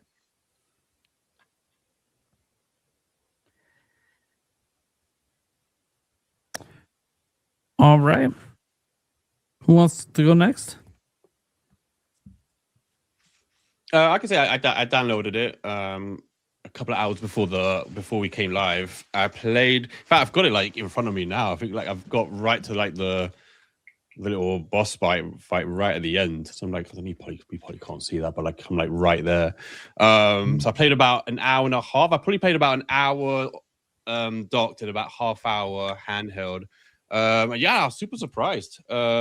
Surprised, like well, I probably was surprised. I was expecting for it to take more of a hit, considering how much more it takes to run this game on current hardware. And you can see some concessions, like like there's a little bit more pop-in. Sometimes it can be a little. I think only in one area, probably about this area actually that we're seeing now, was the only time I thought it was a little bit aggressive. Like you see some of the plants on the floor coming quite quick, but that's the only section where I saw that happen. You can see some pop in other areas, but it's very subtle and other than that, the actual visual quality is really, really good. The textures are nice. The character models are super nice. It runs really smooth, like really, really smooth. I know it's 30 FPS, but it still runs. It's like almost locked. It's really, really smooth. Like combat feels super nice.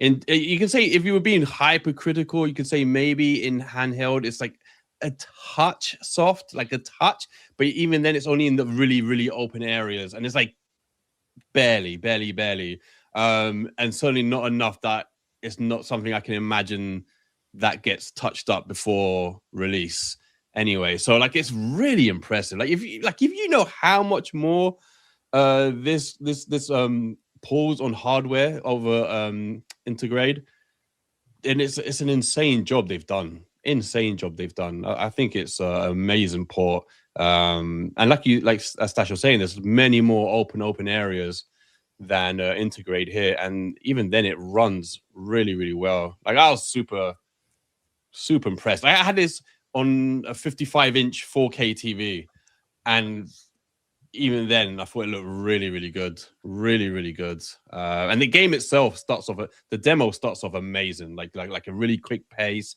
Like you're into many battles instantly, and even the final battle I'm on now is like really, really challenging, like really exciting. I was like, I've never played it before either, so I was super pumped.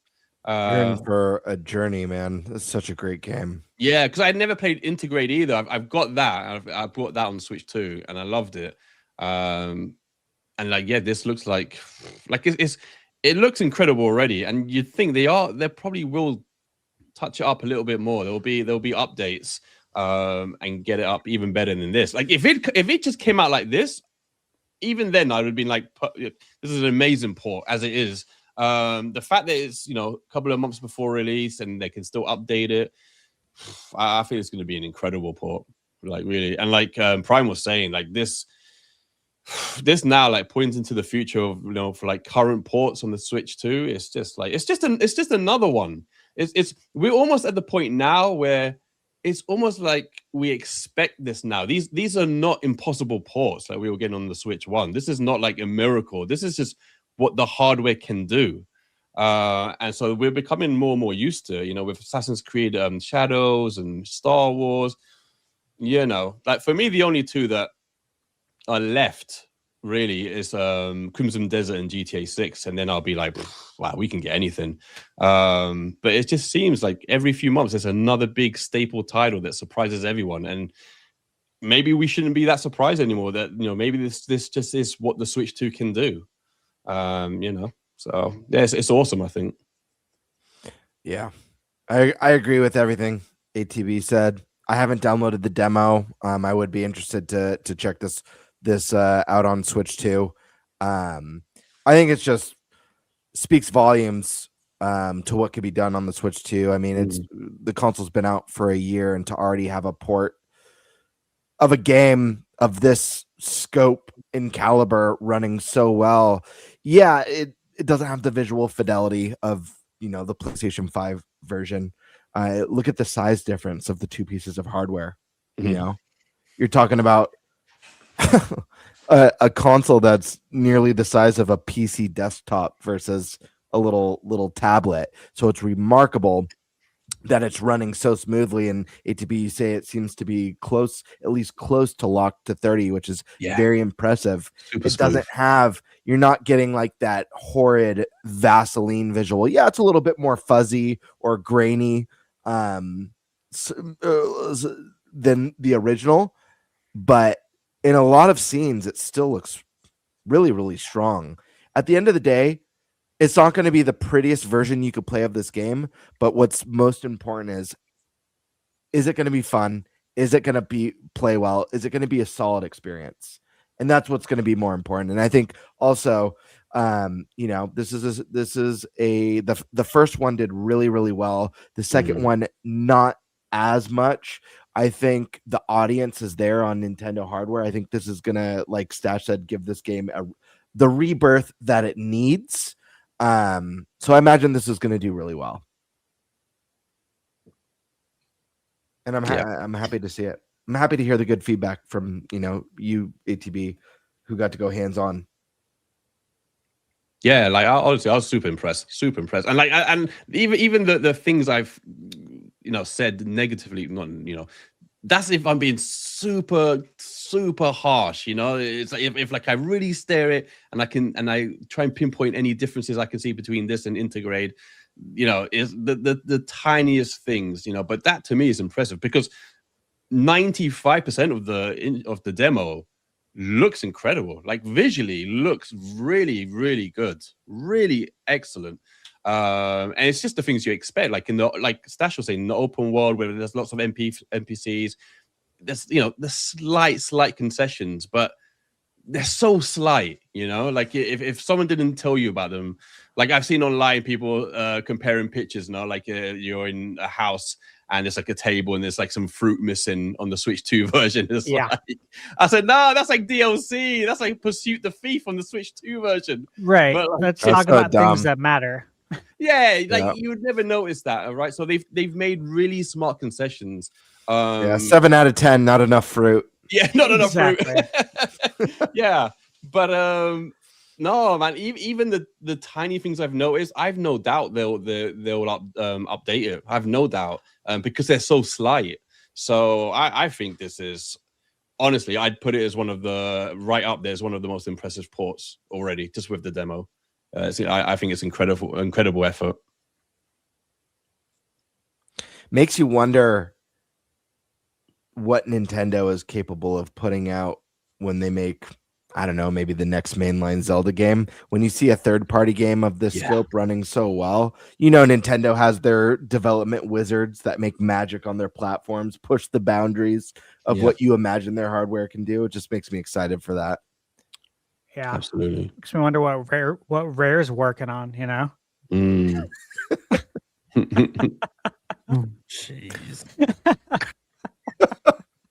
I hope it's a new Bait and Kaidos game. Hey, can I tell you guys something really funny? I almost forgot. Do you guys mind? No, I swear. Dude, my cousin Jim, right, texted me out of nowhere. This was earlier. This was 2 hours ago. Okay. He said, "Do you find it weird how Peter Main has completely fallen off the planet since retiring over 20 years ago?" I'm like, "What? Well, why are you texting me about Peter Main? From Nintendo back in the day." This is the most random text ever. I just thought it was so weird. I'm like, what are the odds you're asking me this right now while I'm on the podcast? I should probably tell the guys because, I'm on a Nintendo podcast after all. We should all remember who Peter Main is. Yeah, most random text ever. Had to tell you guys. And also, I thought about it. I'm like, yeah, I don't know. I haven't heard from him in 20 years either.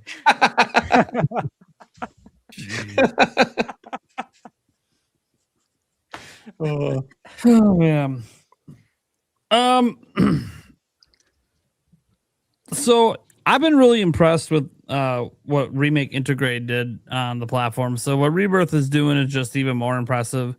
But it's just kind of a get in line. Like every major third-party game comes out, you can't get this one, and then we get it, right? It was, you can't have Outlaws because it has, ray tracing and blah blah. Well, look, we have it. Oh, you can't have, Assassin's Creed Shadows because completely different engine than Outlaws doesn't support. No, look, comes over, runs just fine, and it just keeps happening over and over and over again. Why? That's my question. Why are people even having those? It's like the dumbest. You can't have this. I think it's because the stereotype of, this was based on Ampere stuff that's like 5 plus years old. So this is old technology and you're a tablet. So LOL, you suck. So Nobody they're PC cares. gamers. The PC master race. Yeah. Being a PC master race. Yeah, could be. Probably plays a role. But yeah, I think that Switch 2 can pretty much get anything. I've thought it for a long time. It's just, do they want to put in the effort to get it there? Because look, we're seeing these efforts already so far into the Switch 2 generation. Like a lot of these games would have been called impossible ports back on the Switch 1, but then they also would have looked like really, really blurry and, and not necessarily fun to play with lots of frame rate dips. And now we're seeing, now these games actually look like, hey, 720, 1080, easily doable. Hey, some of these games are hitting 60 FPS, some are hitting 40 and using variable refresh rate. It's really nice to see that if you play these third-party games on Switch 2, it doesn't necessarily feel like you're playing this massively gimped version of the game. And that's all I ever felt like Switch 2 needed to do. I didn't think you needed to run it better than anything else. Why would it? It's a tablet. But to make it feel like it's not gimped and you're getting a similar experience to everyone else, perfect. So this is just another example of that. And I think it's just going to continue on forward. Now, I know some people might argue, well, this is an Unreal Engine 4 game, so blah, blah. Okay, whatever. And Fortnite's an Unreal Engine 5 and on Switch 2. What's your fucking point? Like, it being on UE5 would not have stopped it being on here. So I don't really understand why people always default to saying garbage like that. But that's my thoughts. Because they talk about games more than they play them. That's why. It's true, because if they played the game and they saw how good it felt to play, they wouldn't care. They wouldn't be having these conversations. It wouldn't exist. And the world would be a better place. Well, that world will never exist, unfortunately. No, you're right. I'm not holding my breath for it. I know it won't. I don't want to be right. I really, really don't want to be right. Okay. So I guess that about does it, unless someone else wants to chime in on this. Otherwise, we can go to the Q&A section. No, I mean, I think y'all both basically covered everything. I personally haven't played this at all yet on Switch 2. Husband's played both of them on PlayStation 5. And I know he wants to give them a shot on PlayStation 2 or on the Switch 2.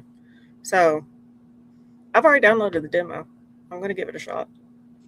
See how it goes. But if they can do this with the Switch 2 just from Final Fantasy 7 remakes, why can't they do it like, Game Bird said, Zelda? For that matter, bring Mario to a bigger life. Okay. All right. Let's get to the Q&A, guys. If you are still watching the live version of the show, you guys can submit your questions via super chats to get them answered here quick. Or if you just want to get a statement in. First one we have here is a member chat from Captain Bacon saying time flies. Well, 12 months. Yeah, there you go. 12-month member. And there it is. Demonic Brawler, of course. Of course. The weekly tradition. Oh, hell yeah. NBA The Run. I thought you'd bring that up. Yep.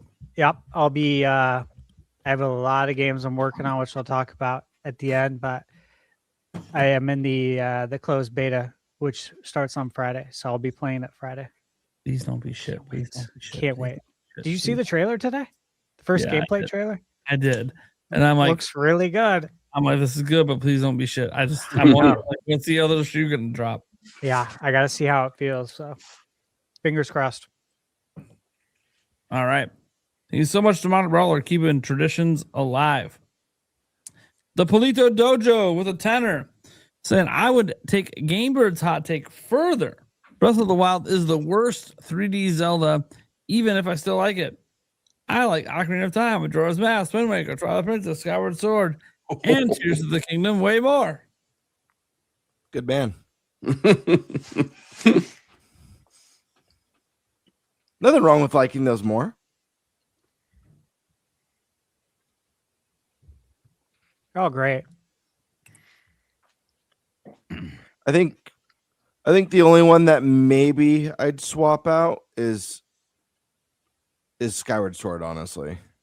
I'll be honest, I hate Skyward Sword. Yeah, I'd probably swap out Skyward Sword for Breath of the Wild. I don't hate Skyward Sword. That game hurt me. Oof. I got beef with it. It's like my Mario Sunshine. Yeah.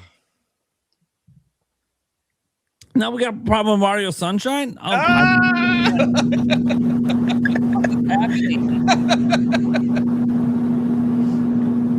who are we inviting on the show? To be fair, Prime, not liking Mario Sunshine is generally the standard take. That game gets a lot of hate. Bad game. I was a weird one I then. actually like Sunshine. I like Sunshine. It was actually one of my favorites. That could have been one of your hot takes. I like Mario Sunshine. Yeah. That's a hot take. I'm thinking of that now, but you know. I enjoyed it, but I'd rank it the lowest of 3D Marios. But I love the 3D Mario, so what's that really saying, right? Would you rank it highest for water? I mean, no. No, even though it has the most, definitely not the best. Even though it should be. You heard it here, folks.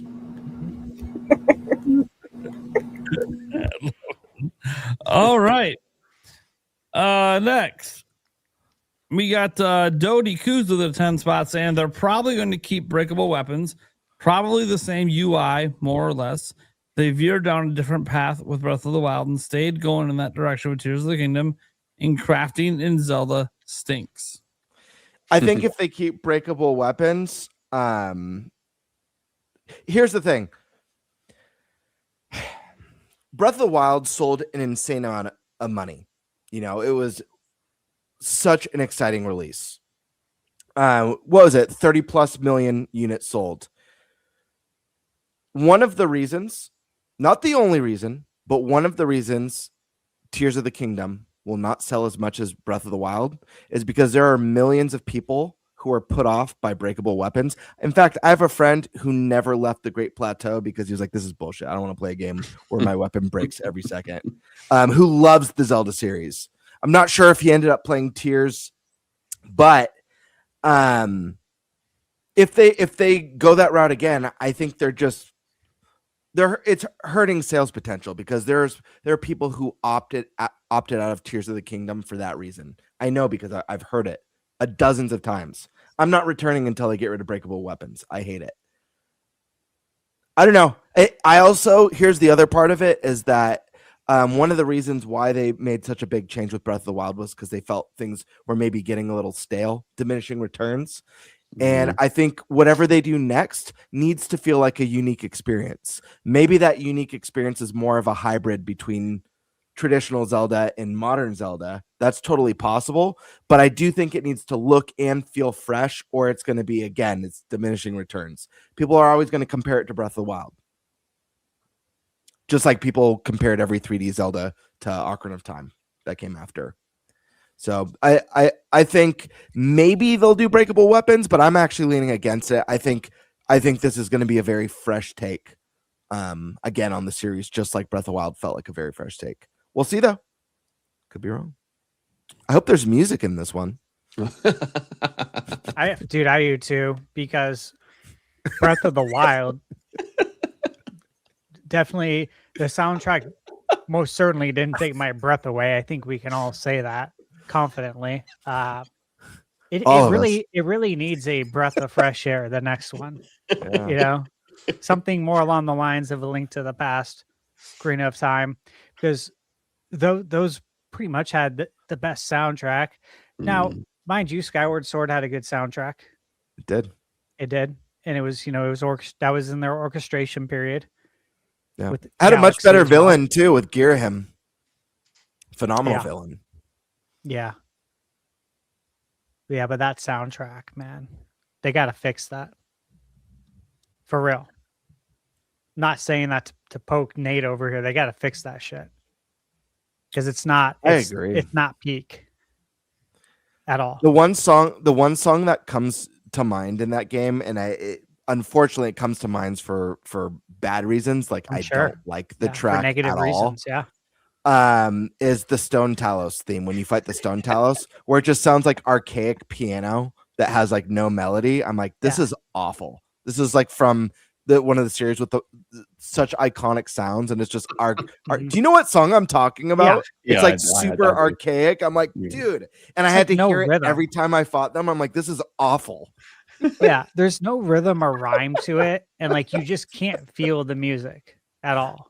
It's weird, man. Like it doesn't feel like the Legend of Zelda. Now it would be like if you watch Star Wars, or you watch Indiana Jones. Where's the Raiders March? Why am I not hearing it? Where's the music? They get rid that of we it. know? It's just archaic piano. Yeah. It doesn't hit the same. Ding ding ding ding ding. Oh, That sounded way better. I thought Whatever that was better. There was an actual melody there.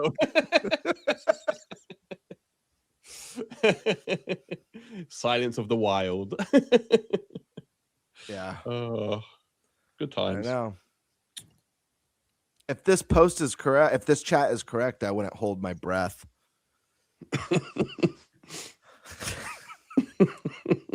All right, $10 from Seafood.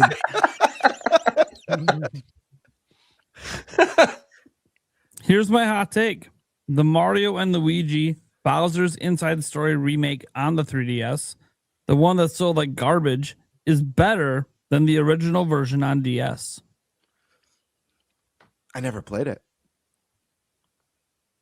I don't think I did. There I was only two played on the, there was two Bowser Inside Stories. There was a remake of it.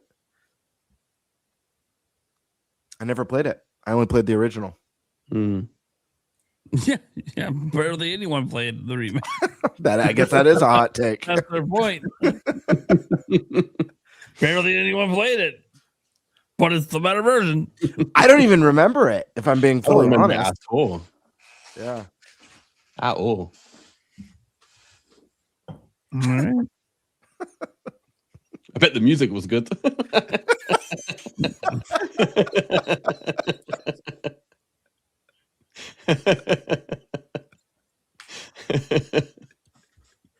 Oh. Thanks for the $4, AJ Rax. Hell yeah. Cool Trainer. Y'all need to play Astrobot. I have. I beat it. What was the game of the year? I don't know. Maybe they're playing it right now and like, dude, y'all need to play Astrobot. This shit rules. That might be what it was. He gave you $4 because he was having such a good time. It's just y'all need to play Astrobot, dude. I think that's what it is. Dude, you see this game Astrobot, man?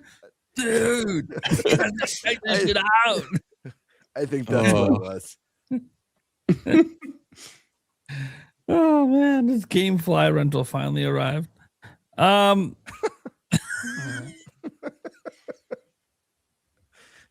right. We had a 21 in here from Polito Dojo.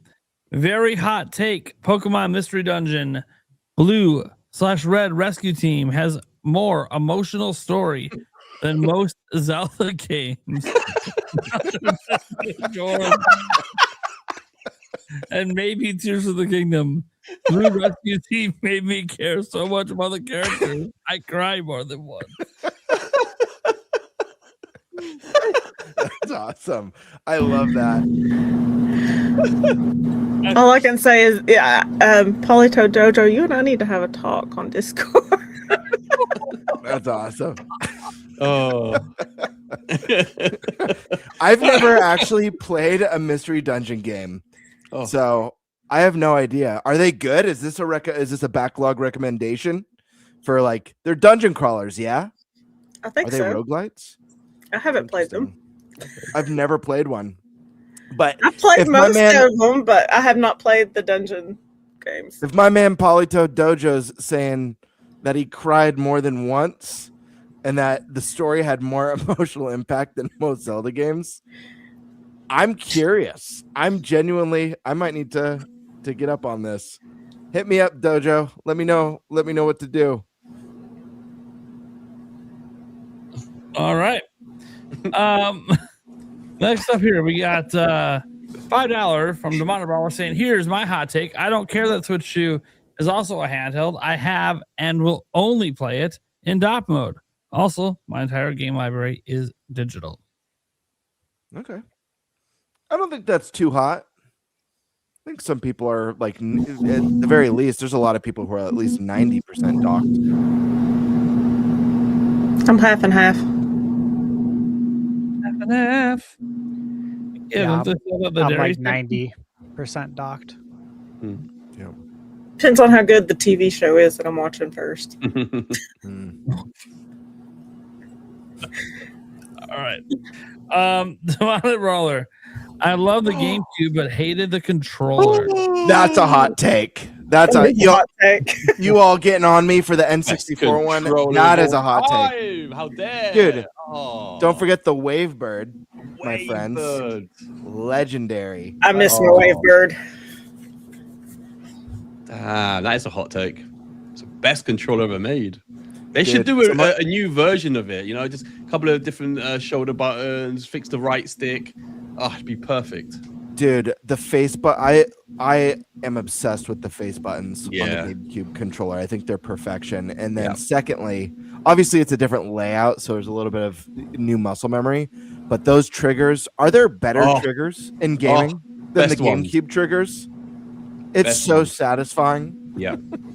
I literally want to grab the controller and just squeeze the trigger and just go. Dude, that's what I do when I watch TV. I've just got it in my hand when I'm watching TV. It's like comfort. Yeah. I'm just like pushing the triggers like a loser. What you doing over there, sweetie? Before fidget toys existed, folks. Yep. Seriously. There were GameCube triggers. Oh, man. That's a take. Right. Next, my role says another hot take. I prefer 2K over 4K. Is he talking about visual fidelity? Yeah, resolution. that is a wild take. It's an interesting take. I've never heard that one. So I hear this one at times when you're a PC gamer, but that's usually because they prefer 2K because then they can go like 360 hertz. So they can get way higher FPS. But that wasn't clarified here. So this is just, I'm purposely choosing my picture to be less clear. Is what I prefer. Just based on what was said. So I'm like, I mean, if I don't want my picture to be clear, I'll just take my glasses off. Same. Just take my contacts out. You get half K. Half K. Half K in each eye. Demonic Roller back again. Another hot take. I love The Legend of Zelda, but to be honest, I'm more excited for the rumored Resident Evil Code Veronica remake than I am for the Ocarina of Time remake. Ooh. That's a hot take. To err on the side of Brawler, I think Code Veronica needs a remake more than Ocarina of Time does, but it's definitely a hot take. I think it's a based take. I like that one. Brawler. Well, you know what, Stash? I don't agree with you. Just so What you a know. shocker. What a shock. Anyone surprised? It's gotten to the point. It's obvious me and Stash just don't agree on anything anymore. Do I have to bring back the gif of stop, he's already dead?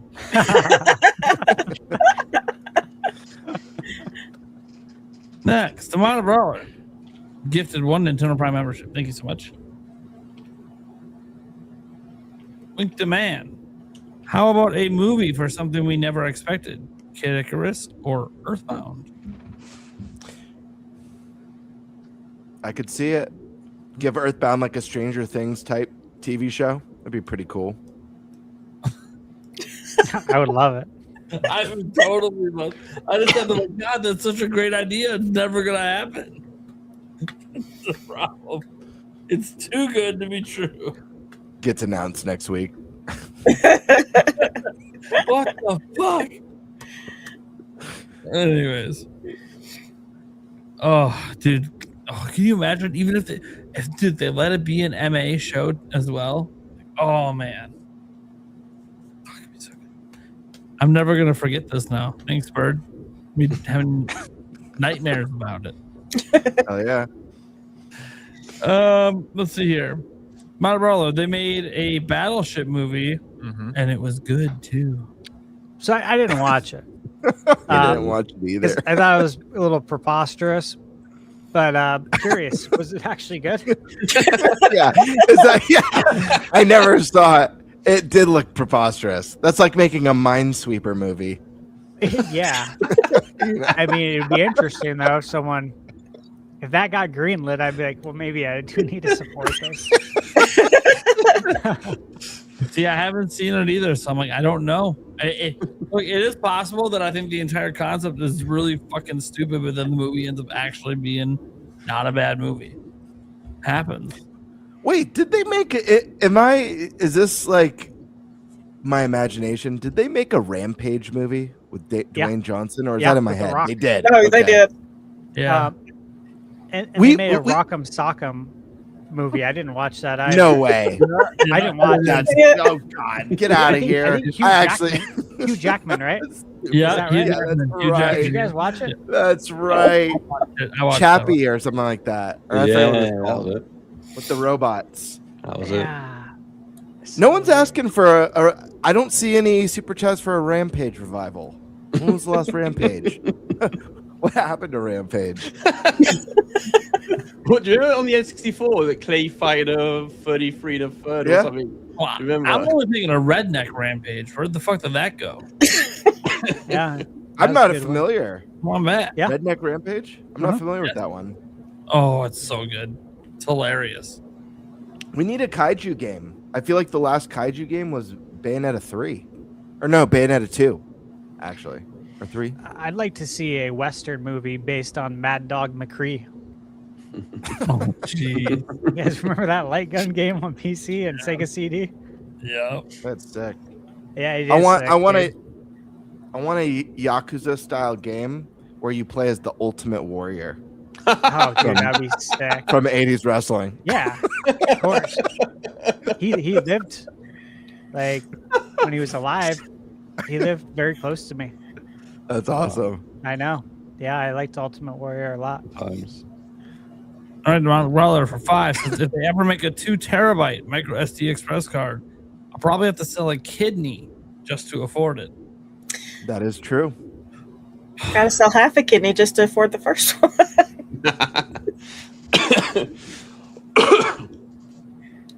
Yeah.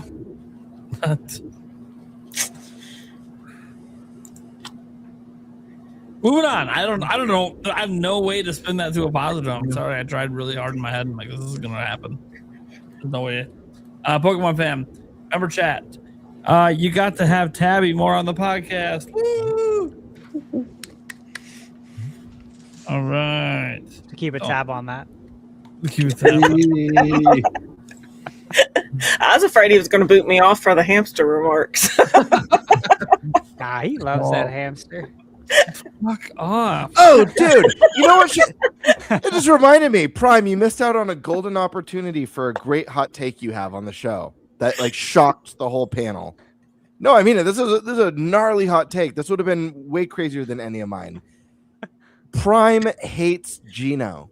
It's like one of his most hated video game characters of all time. That is a hot take. That is a hot take. It's just because he's so, but like, I like Gino. I'm not like one of those like we die hard, like we need him in Smash. I think it would be very cool, but I'm not like a diehard. So when I heard that for the first time, I had never heard anyone say that. I was hear people begging for Gino. So that was a good hot take. That was a cold take. Be honest with you. Like the way you went off, I wanted to punch Gino in the face. Oh, I did forget about that. Yeah, dude. You did get violent. That was wild. I was like, oh, what? Oh, man. That. I guess it's a good reason to put him in Smash, huh? Yeah, there you go. You get your wish, man. There you go. Prime just goes into the training mode and just like, Dude, if Gino's ever in Smash, when we play together, I'm always going to be Gino. Oh. I'll train so hard with Gino to make sure I don't lose. For that reason. I believe that. Oh, that's funny. Okay, I'm not that hard to beat anyways. All right. Thank you, Roger Ender, for renewing your membership for another month. Appreciate it.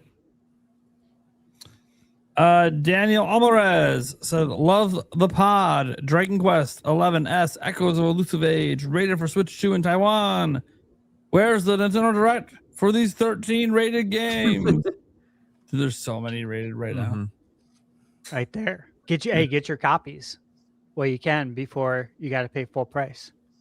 It's true. Yeah. Always good to do. Yeah. And look, obviously there's a lot of games not announced that we know just from ratings. It feels weird. There hasn't been a direct start the year, but I guess we're just going to have to keep waiting. Like, it looks like we have to keep waiting for Star Fox. We have to keep waiting for this. We're just, Nintendo just keeps us waiting and waiting and waiting. And oh, but hey, we gave a release date for a game we announced last year. Thanks. We get a new game announcement to go with that? No, nothing new. Oh, okay. You're just knocking another one down we already knew about. Cool. Can we? Fuck. You know what? New announcements. Maybe this is a hot take, but I'm really appreciating the ratings direct that we've been getting because, like, it's the gift that keeps giving. Once the direct's over, it's over for a long time, right? The ratings direct just keeps going. I mean, we have a clip on it. We do. Yeah, But here's the best part, though. Even if a direct happens, the ratings one's going to still keep happening. So just have it all. Best of both worlds. Winter Man. Member chat here says, with the Virtual Boy headset, we need a 3DS on NSO. Oh, through the Virtual Boy headset. Interesting. But then I would have to buy the Virtual Boy headset. It's probably cardboard. At least I still have my 3DS. That'd be tough. Virtual Boy games weren't meant to be played for like extended, like crazy amount of hours that you could do. Playing like Dragon Quest on 3DS or Mario and Luigi Bowser's Inside Story. These are full length games, so that would be painful for a lot of people, myself included.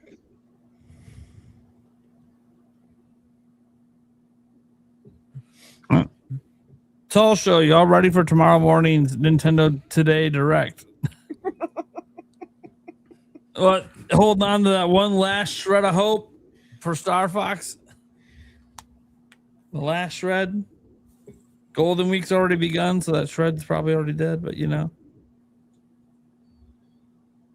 we'll see. There's a lot of people that have heard about this game. So I don't really care when it gets announced. I just hope it's real.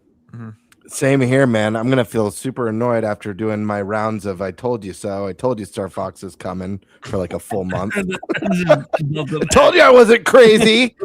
Your back's gonna be so sore from you patting yourself on it. It's real. Yeah. I have no doubt about that. Do you guys have any doubt on that? No. Yeah. No. Too many people know about it, and I put on my bingo card, guys. I'm trying to win. I mean, even Nate. I believe in it. I don't know. Look, if it doesn't get revealed this month, I don't know what the fuck happened, but this game's happening. Like, this is. I never been more sure about anything. Like, this is coming. But, did they move the timing because of Nate's podcast? Maybe just to fuck with them. I don't know. Possible. Shit happens. All right, we got a couple more here. Rise 2 OP says Tears of the Kingdom is the best open world game. think there's an argument for that. There's a strong one. Multi-open world game, if you include the depths.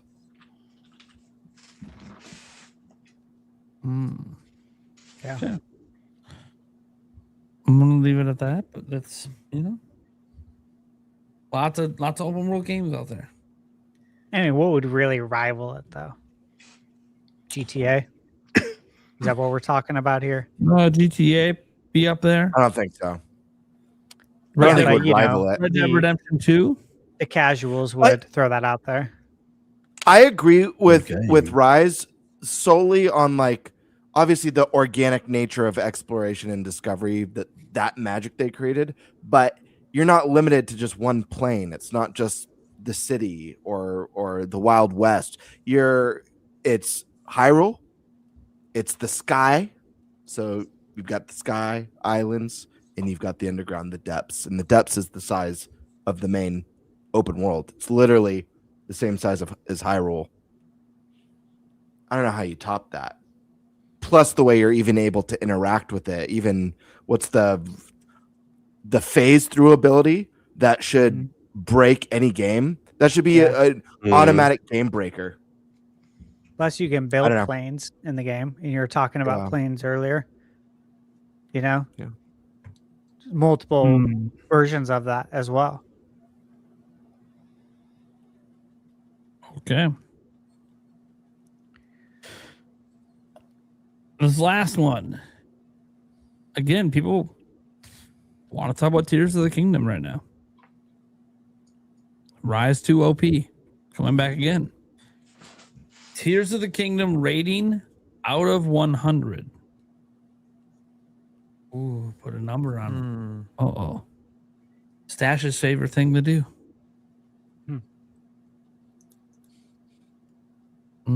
At least it's more nuanced with a number out of 100 than a number out of 10.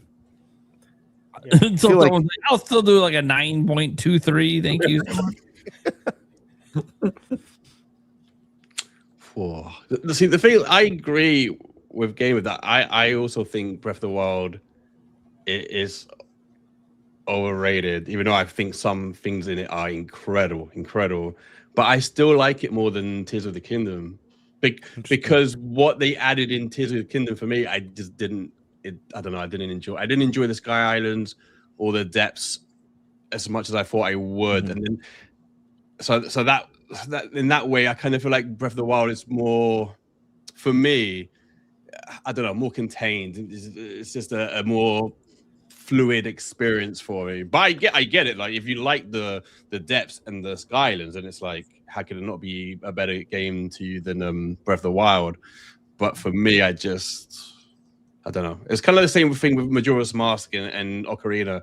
I just think Ocarina is a tidier experience for me than Majora's Mask. And that's why I like that more. But I don't know why I'd score it, though. Someone said 75. Definitely. Maybe that.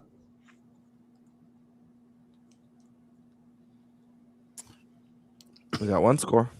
Who else wants to take a stab? What was that score again? 75. It seems low, doesn't it? It just seems very low. All right, 79. That's fine. 79. Oh, for Tears.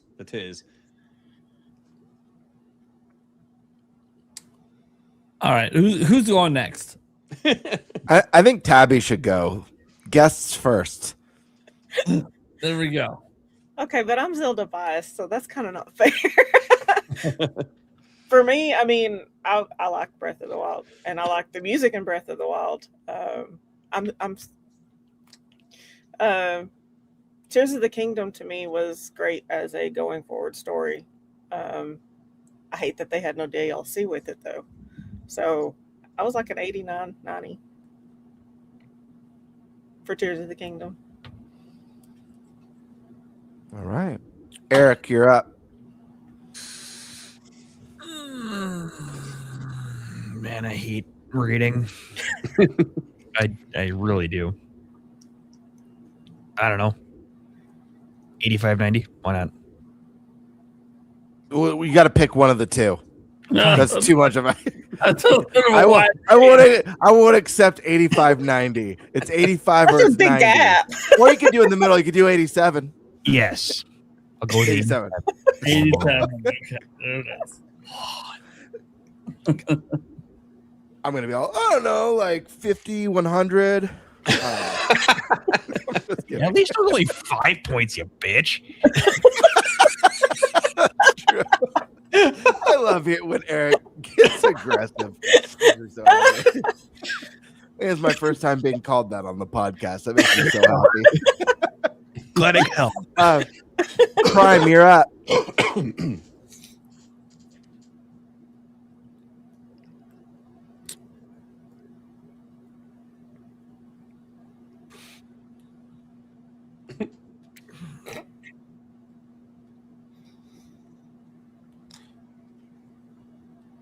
$99. Damn.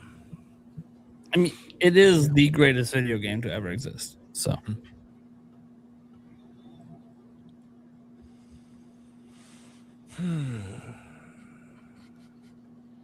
I know Stash is gonna want to go last, unless you're ready, Stash. Yeah, I'm not gonna give it a number because I don't do that. But you know what I will give it? Thunder Stash still of approval. No, less than a 99, because the greatest game of all time is The Legend of Zelda: Ocarina of Time. Yes. Yes. And you can go check that website that keeps all the scores. Was it Metacritic? It's number one for a reason. I'll give it a score. Just don't put too much weight behind it. But I'm gonna say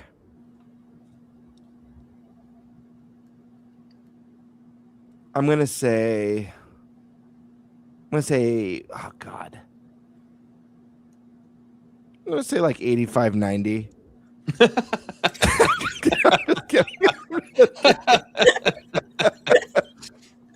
No, I'm gonna say a 90. 89-90. 89. 89.5. I'm gonna say 89.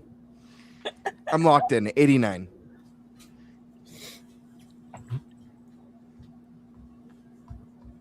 So you think it's only a B? Ah, man. Well, when you put it that way, right? This is why I hate this stuff.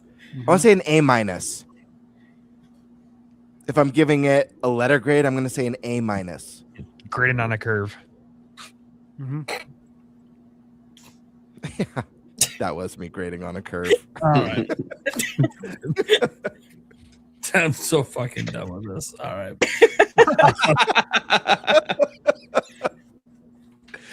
We're just giving the people what they want. I know, dude. I need to get back around people who like me more. Dude, we love you. What are you talking about? Well, I don't tear up over there in your kingdom. Yes, men. Need more yes men in my life is what I need.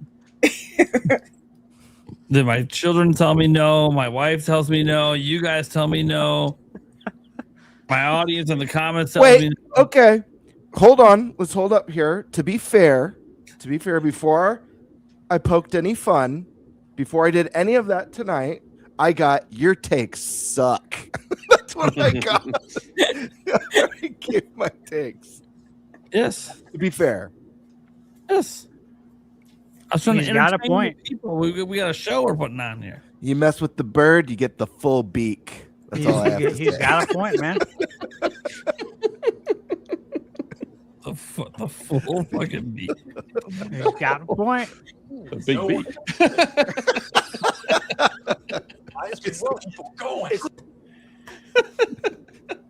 There's a really big beak over there. Funny. What the hell is happening? Oh, someone's not happy with this conversation right now. They had a super chat. No, this conversation is not gonna continue. Okay. Let's go around the room, let people know what we got going on and where they can find us. Also, just a reminder to everyone in the chat: your last chance to pester ATB, former insider, as of a day and a half from now or something. Yes. That's true. Day and a half. Well, Last yes. chance to pester him. Good luck. Speaking of him, you're not going first. Tabby, what do you got going on? Oh, goodness. So, y'all can find me on YouTube, Twitch, TikTok, Tabby Cat Games, except for Twitch. I think that's still under TJ Pitts. We've got the Gaming Tab podcast on Monday nights at 7 o'clock. Come watch, Paul, Roger, me, Chris. Chris is actually going on hiatus for a little bit, though. He gets busy in the summer times. So, come watch. And appreciate everybody having me on, honestly. It's been a lot of fun. All right. Great having you. Then we'll go over to Attack the Backlog. Well, firstly, thank you, as always, you guys, for having me on. It's always a massive honor to be here talking Nintendo with you guys. So thank you so much. And super nice to meet you, Tabby, for the first time. You too. And you can find me at Attack the Backlog, on YouTube, same on X. I've got a couple, I'm slaving away on 2 podcasts. A podcast to, let's say, interviews that I've done. So I've just finished recording an interview with the writers of Chronos. So we're going to be talking about the process of them making the game and then what's going to happen in the future. And then I've recorded a video with Nash, just talking about video game news and rumors, and hope they should be out in the next couple of days. So that's what I've got going on. That's where you can find me. So thanks again so much. And everyone in the chat, thanks to everyone in the chat as well. Thank you, guys. All right. Spice Lord. Yeah. You can find me here. And you can find me on the Clipped channel and our audio podcast. Available anywhere that audio podcast can be heard. Seriously, guys, go there. Drop some reviews on Spotify and Apple Podcasts. It really helps us get discovered by new people. We have like a 4.3 star rating. Something like that, I think, on Apple right now. We had one hater. Yeah. That one review. Haters, man. All right. Let's get to Game Bird Classic. Game Bird here. You guys know me. You know where to find me. Game Bird Classic here on YouTube, formerly known as Really Big Beak Boy. Just chilling. Just had my live stream last night. Went really well. So that'll be going on every Tuesday night at 7:30 p.m. Pacific time. I've got a few reviews coming out. My first review is going to be for a psychological horror game that somehow I missed. It came out a while ago. Soma. Has anyone played Soma here? This game's fantastic so far. I can't wait to talk more about it. It's from the people who did Amnesia, which I loved Amnesia when it first came out, but it's very trippy, weird, psychological horror that's very narrative driven. I've thoroughly enjoyed it so far. It's got a little bit of a sci-fi element to it. Can't wait to see where it takes me. And the game creeps me the hell out. Really, really creeps me out. I'll say that. So that's going to be the first review that's coming. As soon as I finish it, I think I'm getting close. And then I'll have a couple other games that I'm reviewing coming out shortly after. But yeah, keep an eye out for that. Did you play Amnesia? Yeah, the first one.